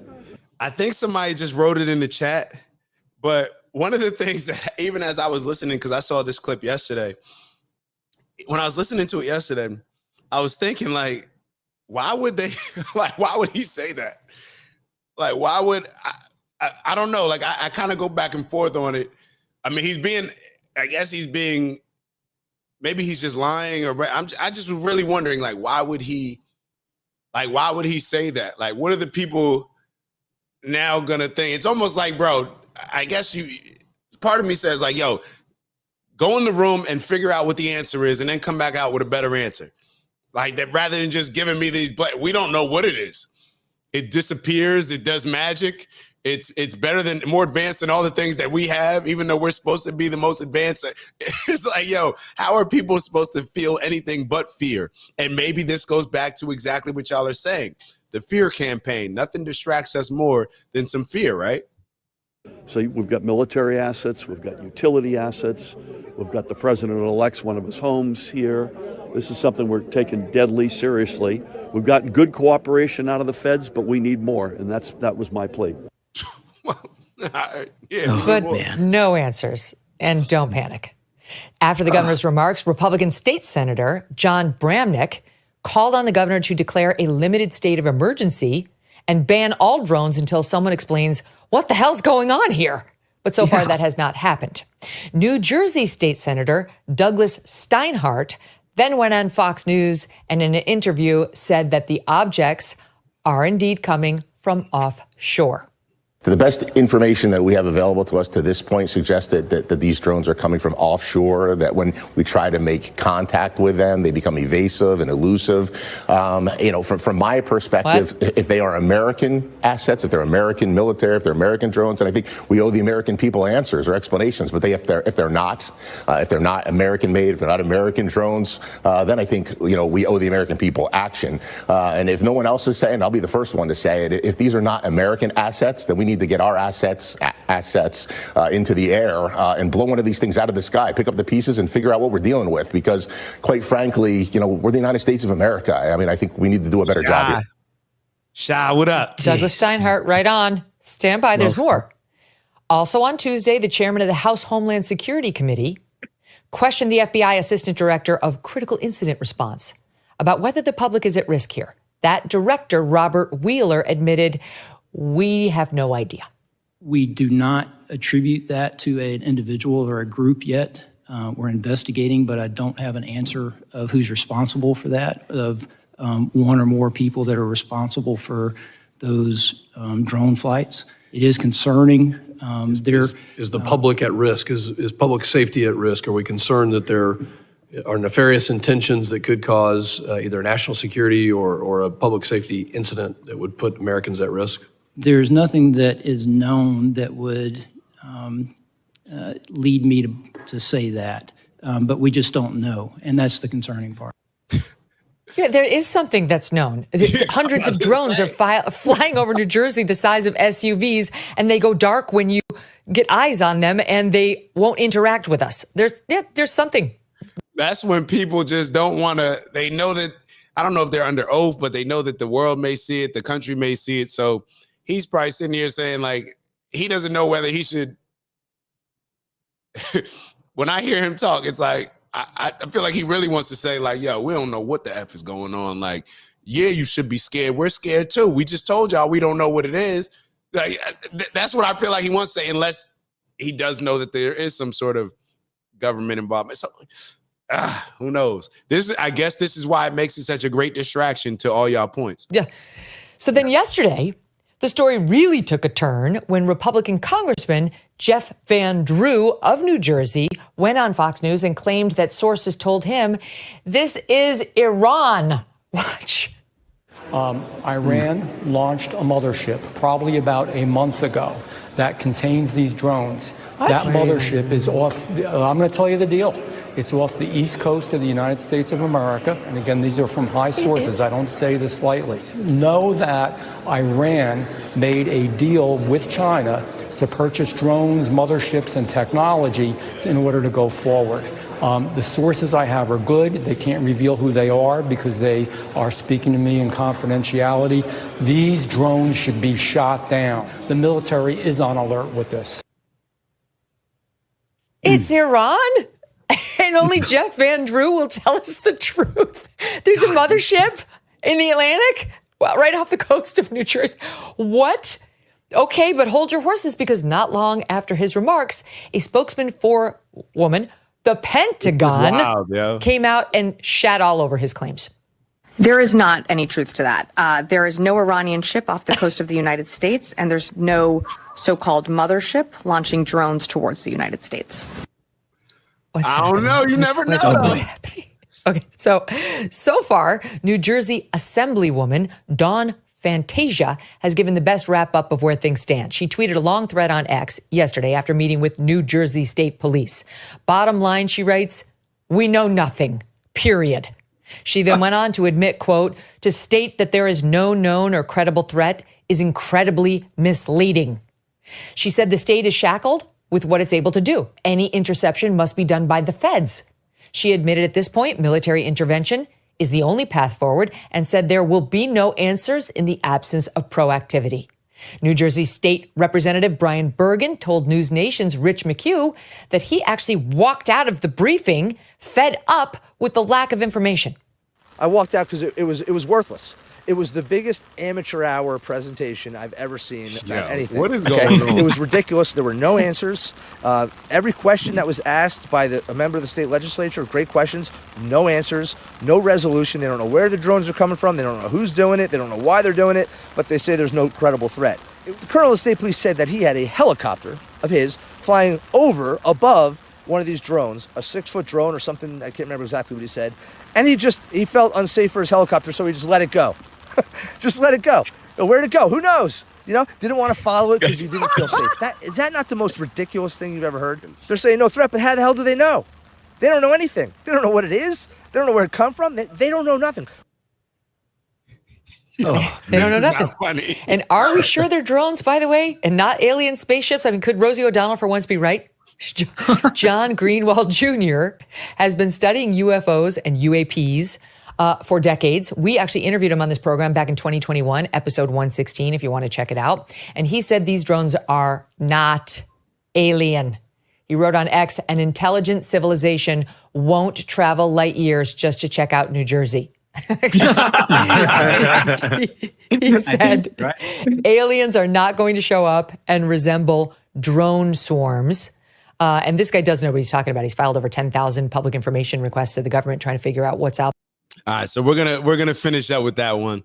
Let me get that off the screen real quick. We got a couple more videos to get through. Oh man, it's a lot going on here. It's a lot going on here. So all right, so there's something I wanted to share with y'all on this January 6th situation, because we just heard that the head of the FBI, I believe it's the head of the FBI, he walked away yesterday, right? I believe he walked away. Is it Chris Ray? I know his last name's Ray, but I want to share this video with y'all and get y'all thoughts on this. This is about January 6th. So if you're one of those people that get annoyed with talking about January 6th, bear with me. I'm not going to tell you to leave, but please just bear with me. This may be some information that you didn't know about. I didn't know about this. We heard about this before, but to me, at least in my opinion, it was always I'm not sure shut down as something that wasn't a real thing, and apparently, it just came out as being a real thing. And what is that thing? Fox News alert: the Justice Department just released the bombshell report that we've been waiting for. What actually happened on January 6th? The FBI had 26 confidential human sources there that day. 26. A confidential human source is a guy the FBI pays to spy for them. Of the 26 confidential human sources who were in D.C. on Jan 6th, 4 entered the Capitol during the riot. An additional 13 entered the restricted area around the Capitol. So more than a dozen FBI spies participated in the so-called insurrection. A bunch of them broke into the Capitol. Their own inspector general says this is what happened. But that's not what they told you when they testified under oath. Those who were there in an And see, this is, I want us to be careful about, or not be careful, but just like, what's your mindset going into this, listening to this? Like, you may take away the fact that January 6th was wrong, it was right. Let's move beyond that. This is just to highlight certain stuff in the government, and maybe it's fitting that we're playing it after the UFO videos. They will lie to us. They will mislead us. They're not going to tell us the entire story. Maybe their mindset is like, hey, we can't tell, the common folk everything because then it'll just be too dangerous. There's certain things that we need to just keep to ourselves, not report on, and just go from there. But then you have situations like this that expose the things that they once told us or kept from us are now being put out there.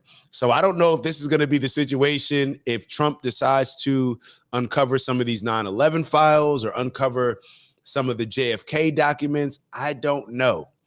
Maybe what's my guy Cash? Maybe he's going to push to have a lot of stuff uncovered. I want some stuff uncovered with Malcolm X. I want to know about Martin Luther King Jr. There's a lot of stuff that I want to know who was truly behind this stuff. And I know that it may cause some issues within the country, may cause some uproar and everything else like that. But me personally, I want to know the truth. So listen to this situation. Undercover capacity on January 6th, how many were there? Again, I'm not sure that I can give you that number as I sit here. I'm not sure there were undercover agents on scene. I thought I heard you say you didn't know whether there were FBI agents or informants or human sources in the Capitol or in the vicinity on January 6th. Did I misunderstand you? I thought that's what you said. Well, I referred very specifically to undercover agents. Yeah. And so are you acknowledging then there were undercover agents? As I sit here right now, I do not believe there were undercover agents on scene. The director was hiding something, so Congress asked the question a different way. Listen. Did you have confidential human sources dressed as Trump supporters inside the Capitol on January the 6th prior to the doors being open? Again, I had to be very careful. It should be a no. Can you not tell the American people no? We did not have confidential human sources dressed as Trump supporters positioned inside the Capitol. Gentleman's time has expired. You should not read anything into my decision not to share information. Director Ray, confidential human gentleman's time. Ray's right. The FBI didn't have undercover agents at January 6th. They had confidential human sources. So what's the difference? Well, a confidential human source doesn't get health insurance or a pension.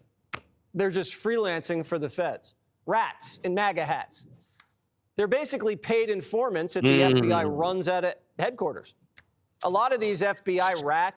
I tell you what, what comes to mind for me, I don't know about with y'all, but if they had confidential informants involved in this, one of the things that I think about is, well, what was their involvement?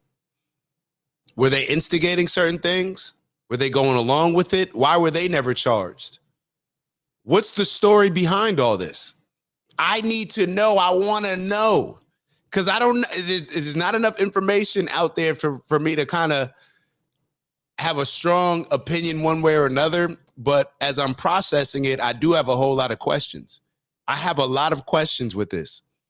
January 6th is known as an insurrection, right? Okay, so if you're telling me that government informants participated in this insurrection, does that change how we're looking at it? Does that change if we can actually call it an insurrection?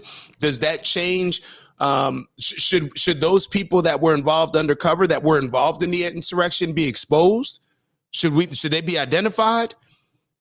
Can we get those names out there? Maybe they're scared of us interviewing them. Maybe they don't want to keep those names a secret because they're scared of what those people may actually come out and tell, maybe as whistleblowers.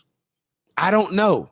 But when you say one thing, when you're asked a question about whether or not there's government informants, here you are, the director of the FBI. The director of the FBI, and you're sitting here saying, well, we don't know if I don't know if they were, there, or I'm not saying that they were there or they weren't there. I don't know if, to my understanding, nobody was there. They're playing games with us. They're playing games with us. And for me, this actually leans it more to the argument of on Trump's side. When you start to question whether or not, I don't know how you guys feel about Nancy Pelosi not allowing the military to or holding off. I know there's some stories where it seems like, well, Nancy Pelosi held off. She didn't respond quick enough. And you're wondering why this thing escalated, why it was allowed to escalate to the point that it did without any maybe military engagement earlier on, when Trump, I guess, said that he gave the green light for the military to get involved and to end any non-peaceful protest or to engage with them. So all these thoughts, and you're kind of hearing them in real time for me, these are all the questions that I have on my mind. And for people to not to have these questions, it kind of, I guess there'd be a lot of people that just go along with whatever the government said. If you're a Biden fan, then you'll probably side with this Director Ray, because that was the Biden head of the FBI. So all of these things coming up, I got questions for him. How can you call it an insurrection? If it was an insurrection, right? Y'all like to call it an insurrection. right? That's what all the Democrats and liberals say. If it was an insurrection, then we need some answers on these as far as the involvement in these undercover officers or undercover informants from the FBI, working with the FBI. We need to know the involvement that they had in January 6th. I want to know that. Do y'all want to know that? Maybe it's just me. I don't know. Let's keep going. Where are we? Here we go. Get picked up on some other charge. They get sat down and the FBI says, you're going to work for me now. And if you don't, you're looking at 20 years to life. So these guys say, yes, sir. And they cozy up to people like the Proud Boys and anyone the feds wants to watch and control from the inside. And these confidential human sources are under pressure to deliver. What does deliver mean? It means intelligence and big busts that get the FBI good headlines. According to the Inspector General report, the spies were feeding the FBI intel that said January 6th was going to get a little hairy. But FBI headquarters did nothing about it and then lied to Congress and said they did. So why did headquarters let January? All right, so Mark, I hope y'all are paying attention to the comments because Mark is giving out some game, man. Mark is giving out some game. So Mark said that the crowd was peaceful till the cops started lobbing percussion grenades, shooting rubber bullets, and throwing people around. Then they let them in the doors while Antifa was smashing windows. This is something that was always interesting to me. The videos that I saw, they let them in the building. And you know that guy that had all the face paint? He's kind of like the popular one. They allowed him to stage pictures. Didn't they even pray with the cops? I feel like I saw a video of them coming together and praying with the cops. So I was always confused. I'm like, what are these videos that I'm seeing? Why does everything look so peaceful? They're allowing them in the building. Everything's running smoothly compared to how it's being presented to us as an insurrection. I was just always confused by it. Uncle Brother wrote, the perception of January 6th as being an insurrection was entirely the result of an intelligence psyop. I agree. I never believed that January 6th was an insurrection. It never made sense to me. It's like, I always felt like, why are they trying to make this out to be something that it wasn't, but why are they pushing so hard trying to convince people that it was this? So, and a lot of people do believe that it was an insurrection.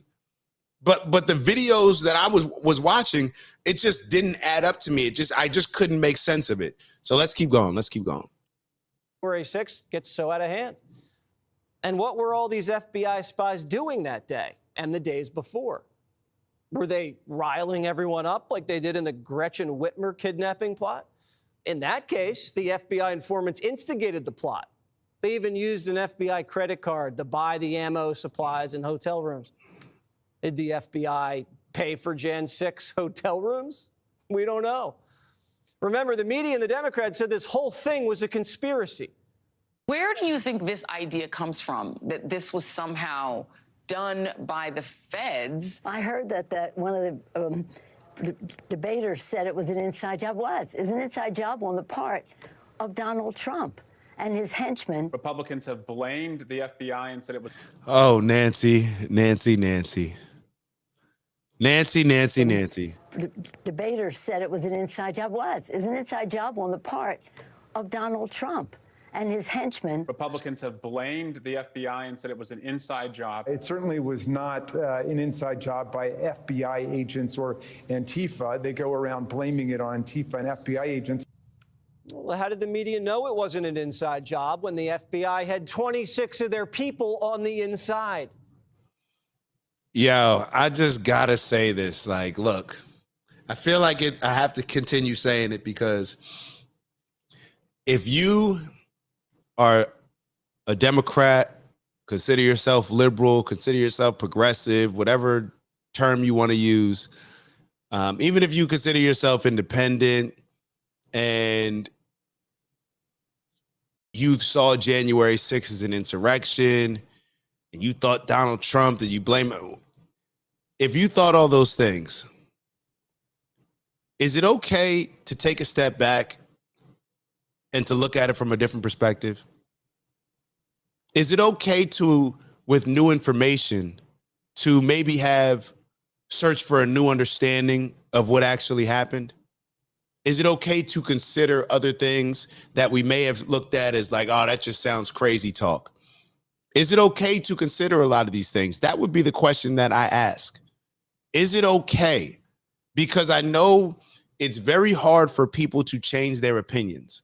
Once people are so, they dig their heels in the ground, dig their cleats in the ground, whatever it is. Once they do so, it becomes very hard to make any adjustments, to see things from a different point of view. My ask would be for all of us need to do that, because that's what keeps us, in my opinion, hating each other, so divisive, doing the exactly what the powers that be want us to do, fight rather than us working together and realizing like, damn, if anybody's oppressing us, it's not us going against each other. It's actually the people up there that are wanting us to fight. So therefore they can use these distractions that y'all have pointed out the entire show to confuse us and to keep our minds off of what's actually happening. On both sides, we need to be okay with acknowledging, hey, I may have been totally wrong seeing it the way that I was seeing it. Even the things that I'm so strong on right now. There was something that just happened in my family where I was so strong and clear talking to my dad about something. And then when I spoke to a couple other people, it was so clear that I was seeing it like a different way. Like, I'm like, damn, I called my dad immediately. And I'm like, yo, I actually think like, nah, I don't understand how I was so clear 2 hours ago on something, but now I'm so clear on it, looking at it from a different perspective. Is it okay to do that? Can we all do that? That's the only way we're going to grow. We don't have infinite time on this planet.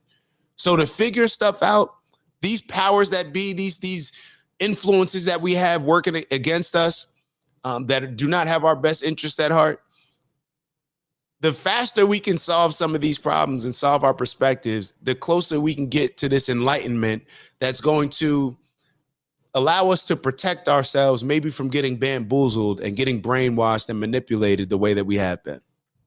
January 6th certainly benefited the media, the FBI, and the Democrats. 1,500 arrests, humiliated Trump, got him impeached, criminalized the MAGA movement. Trump got indicted over January 6th, remember? They tried to throw him in prison over this. The January 6th committee, it's all Democrats did for 2 years. Why didn't the committee find any of these snitches? They did a one-sided investigation and teamed up Garland to charge Trump so they could run against a convicted felon. So the media is going to apologize. Hold up. That's a good question, man. Y'all doing all this stuff to try to throw Trump under the bus, try to indict Trump, try to throw him in jail, trying to prevent him from running again, all these different things. And y'all just now uncovering the fact that there were 26 of your agents that were in the building. That's right. That were involved on the ground in this. And even like Nancy Pelosi, she's talking about, people are saying that it was an FBI insider job. Yeah, it was an insider job by Donald Trump. You don't think that that's misleading to not acknowledge the fact that there were FBI informants that were involved? Informants? No. The media today is cherry picking the report. Wow, look at this. There were no undercover agents there on January 6th. The whole thing's a conspiracy. These aren't articles, they're FBI press releases. And they wonder why their ratings are articles. This is why nobody trusts the news. Look at ABC. Probe finds no evidence feds were involved in inciting January 6th attack. CNN. No undercover FBI agents were at the January 6th U.S. Capitol riot, Watchdog reports. Politico. FBI didn't deploy undercover agents on January 6th, Watchdog report finds. Undercutting conspiracy theories. They always try to label a conspiracy theory when they're being called out on something that they actually did. That's their go-to. It's a conspiracy theory. And a lot of us actually buy into it. Why? Because it aligns with our political agenda and the person that we want to vote for as president. This is why nobody believes the news. And a lot of people will sit back and say, well, hey, they were just reporting on, you know, the stuff that came out. Be better journalist. Because if I come on here and say something and say, well, I was just reporting on what I heard, Donald Trump was just, and J.D. Vance, they were just reporting on what they heard about the Haitians eating cats and dogs, right? They were just reporting what they heard. They were talking to the people in Ohio. So they're supposed to be held to a certain standard that the news stations are not held to, right? So we have no problem condemning them. And maybe they should be condemned for it, according to you or according to whoever, right? But why is that energy so different when it comes to the news? Did the news come out and say that they are wrong about this? Let's see if ABC, if CNN, if Politico now come out and say that they were wrong about the statements that they previously made on January 6th. They're FBI press releases. And they wonder why their ratings are trash and no one trusts them. It's because of this. They don't want the truth. They want to hide it if it hurts the left. And they can't admit they were wrong because it's too embarrassing. And they were a part of the cover-up. But the FBI is worse than the media. The FBI knew what was in this report. They covered it up before the election. And then the director says he's resigning the day before it comes out. Give me a break. This kind of sliminess is why Trump nominated Kash Patel. I wonder what else Kash is going to find in the bureau when he looks under the hood. As a former federal prosecutor and a public defender who defended a lot of these types of cases, what you need to show is whether or not the FBI and government agents were using undercover operatives and informants on the day of January 6th. Once you prove that, then you defeat the insurrection narrative with the FBI's own documentation. And what is the... Oh, do we need to hear that again? What else, Kash? This is likely going to be the new FBI director. America, I don't know what's going to happen, but we're in for... Things are finna change. I don't know what that means, but maybe it's just what Cat Williams said, man. The truth is coming to light in 2024. Maybe that just set the seed for everything else to flourish in 2025, because it seems like a lot of things are getting ready to be exposed when Trump gets in office, or perhaps they're already being exposed. Looks under the hood. As a former federal prosecutor and let me hold up. Let me say this. Could you imagine if Kamala Harris won? A lot of this information that hopefully is exposed with Donald Trump winning would never be exposed. Let's just be real. If Kamala Harris won, if Joe Biden won, a lot of this information, do you think that the FBI director would have walked away from his position? Do you think that they would have?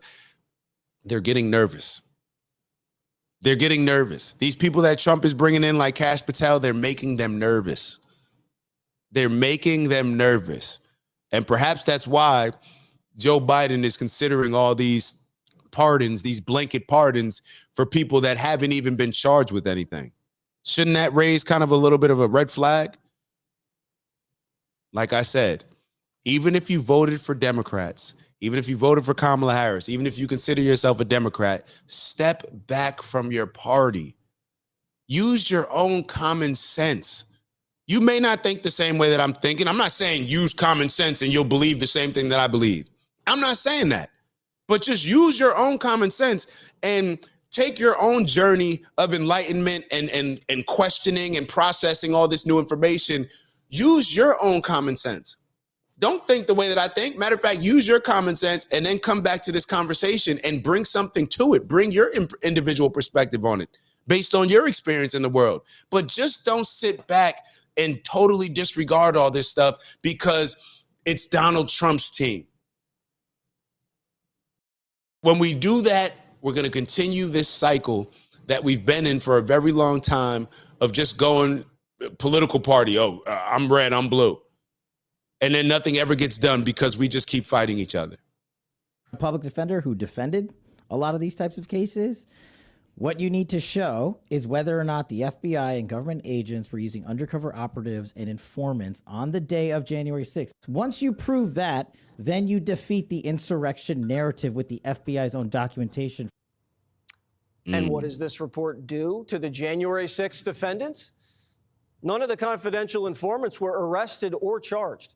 These guys were right alongside everyone walking into the Capitol. But you're in prison for years? Now, if you're a defense attorney for a Jan 6er and this drops after the case was decided, that could change everything.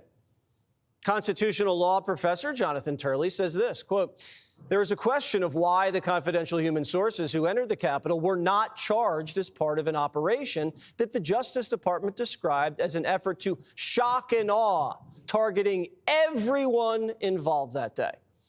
This report does not find specific wrongdoing or direction from confidential human sources in the rioting. Congress, however, is likely to seek more information on these sources and their conduct on the day. Are you allowed to commit crimes as a spy for the FBI and not get charged? Because they said this was the greatest attack on democracy ever. They said it was up there with 9/11. Traitors, they said, seditionists, they're off scot-free.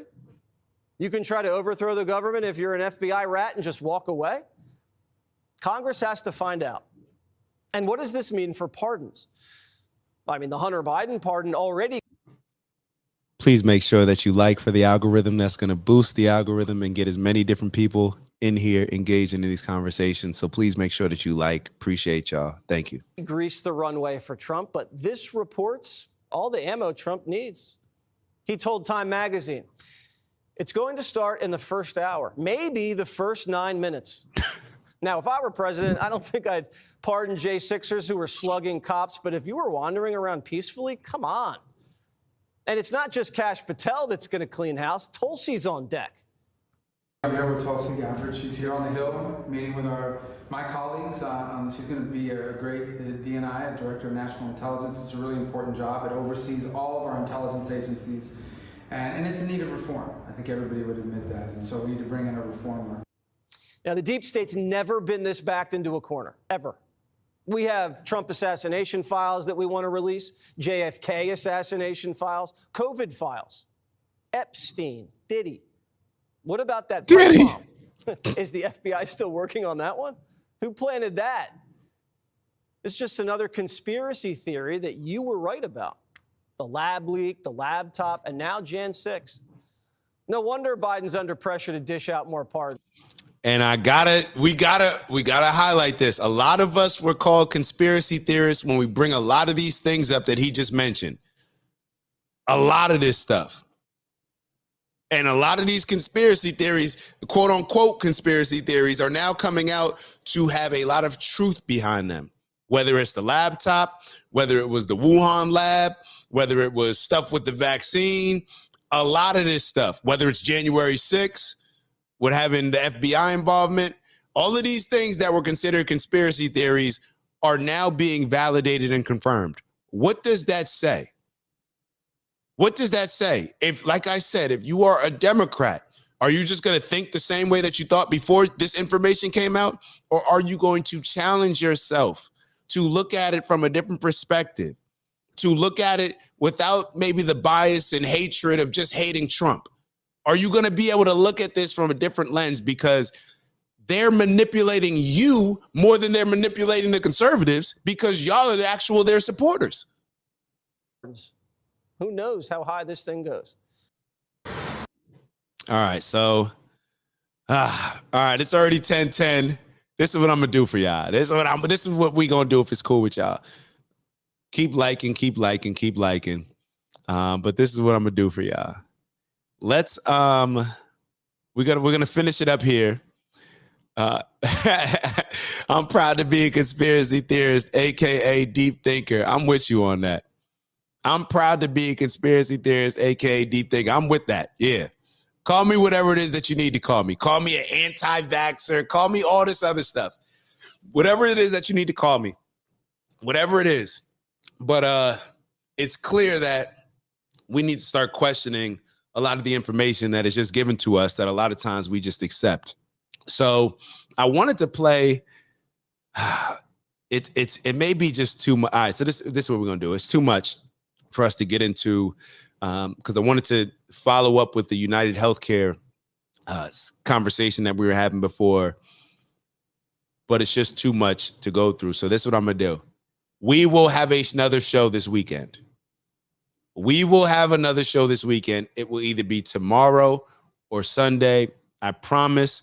And for those, actually, if you can, you guys tell me, if you guys have Instagram, put your Instagram. Are you guys okay with with putting your Instagram accounts in the chat. If you're okay with it, put it in the chat. Why I'm asking is because I'm trying to figure out a way for us to create a community outside of just being on here that we're able to communicate throughout the week. We already have one on Instagram. The other option would be to do like a Telegram type of room, but Instagram does seem to be the easiest. So if you guys are okay, leave your Instagrams. I just want to make sure that we're always being able to keep everybody up to date. And we have so many people on here, like an Ant, and Queez, that always send such good information, such good stuff. Even my mom sends over a whole bunch of stuff. My mom sent over the Al Sharpton, and she sent over the Van Jones. So my mom, that's one of my secret weapons over there. Along with Ant, who sends a lot of stuff, in Queez. But if you can, all right. So Ant sent his Instagram, and Ant is already in the group chat as well. So you guys send your Instagram. And for people that are not listening to the show live, if you listen to it after this, put your Instagram if you want to be included in our community, because it's great to have these conversations throughout the week. And that way you're not just going off of the stuff that I think is important or that we should speak on. But we will have a show this weekend. That was the main point that I was trying to make. All right. 45 seconds, man. We got to get out of here. Maya looking at me crazy like it's time for breakfast. Maya sent stuff too. My apologies. You send stuff too.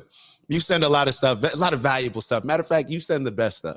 The best. It's the best, like Donald Trump would say. Let's do our 45 seconds for those that are new. We always finish off the show. Oh, you're Uncle Brother on all platforms. How did we not get Uncle Brother? I bet. All right, we got to get, so we'll get you in on there. Uncle Brother on all platforms makes it easy for us. So this is what we'll do. We'll do our 45 seconds for the people that are new. We always take 45 seconds at the end of every show. Clear your mind, fill your mind, manifest, get your breath work in, breathe in all the positive energy, exhale all the negative. Do whatever you need to do for this 45 seconds to reset your mind and to have the best mindset to finishing out our Friday strong.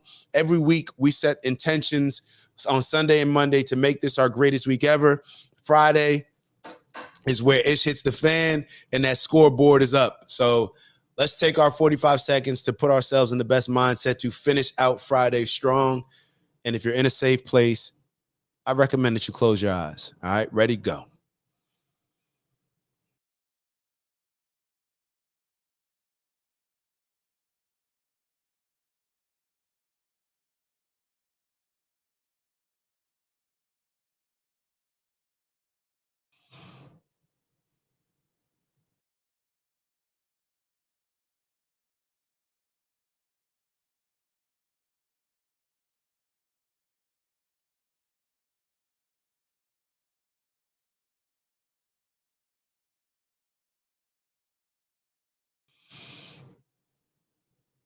Two more deep breaths. Inhaling all the positive, exhaling all the negative.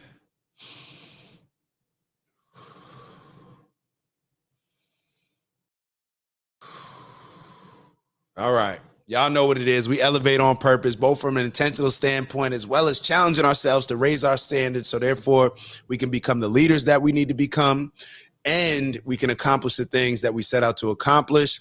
Strength and honor, onward and upward. Y'all know what we mean when we say get to that bag. Make sure that we're aligning with our purpose. What's in your bag is in your bag. What's in my bag is in my bag. That's peace, love, happiness, and of course, health, wealth, and in everything we do, integrity. All right. So with that, we are going to rock out. All right. So I got Mina in the building. All right, bet. Got everybody on here. Appreciate y'all. Love y'all. Y'all know I always get on Fridays. That's when I get overwhelmed with the joy that Kamala speaks on. I actually feel a lot of that joy when I see all y'all and us engaging in these amazing conversations. So shout out to Kamala as well. I hope all is well. I hope everything is going well. And we'll leave it at that. Queez sent the fire emojis. Y'all know what that means. Uncle Brother sent the gang. We are out of here, and we shall see y'all over the weekend, not on Monday. Stay posted. I'll make sure that I add all the names to our Instagram chat, and we shall go from there. And Uncle Brother, like I said, sent the gang. Queez sent the fire emoji. So we out of here. I can stop talking. I'll see y'all soon. Ew.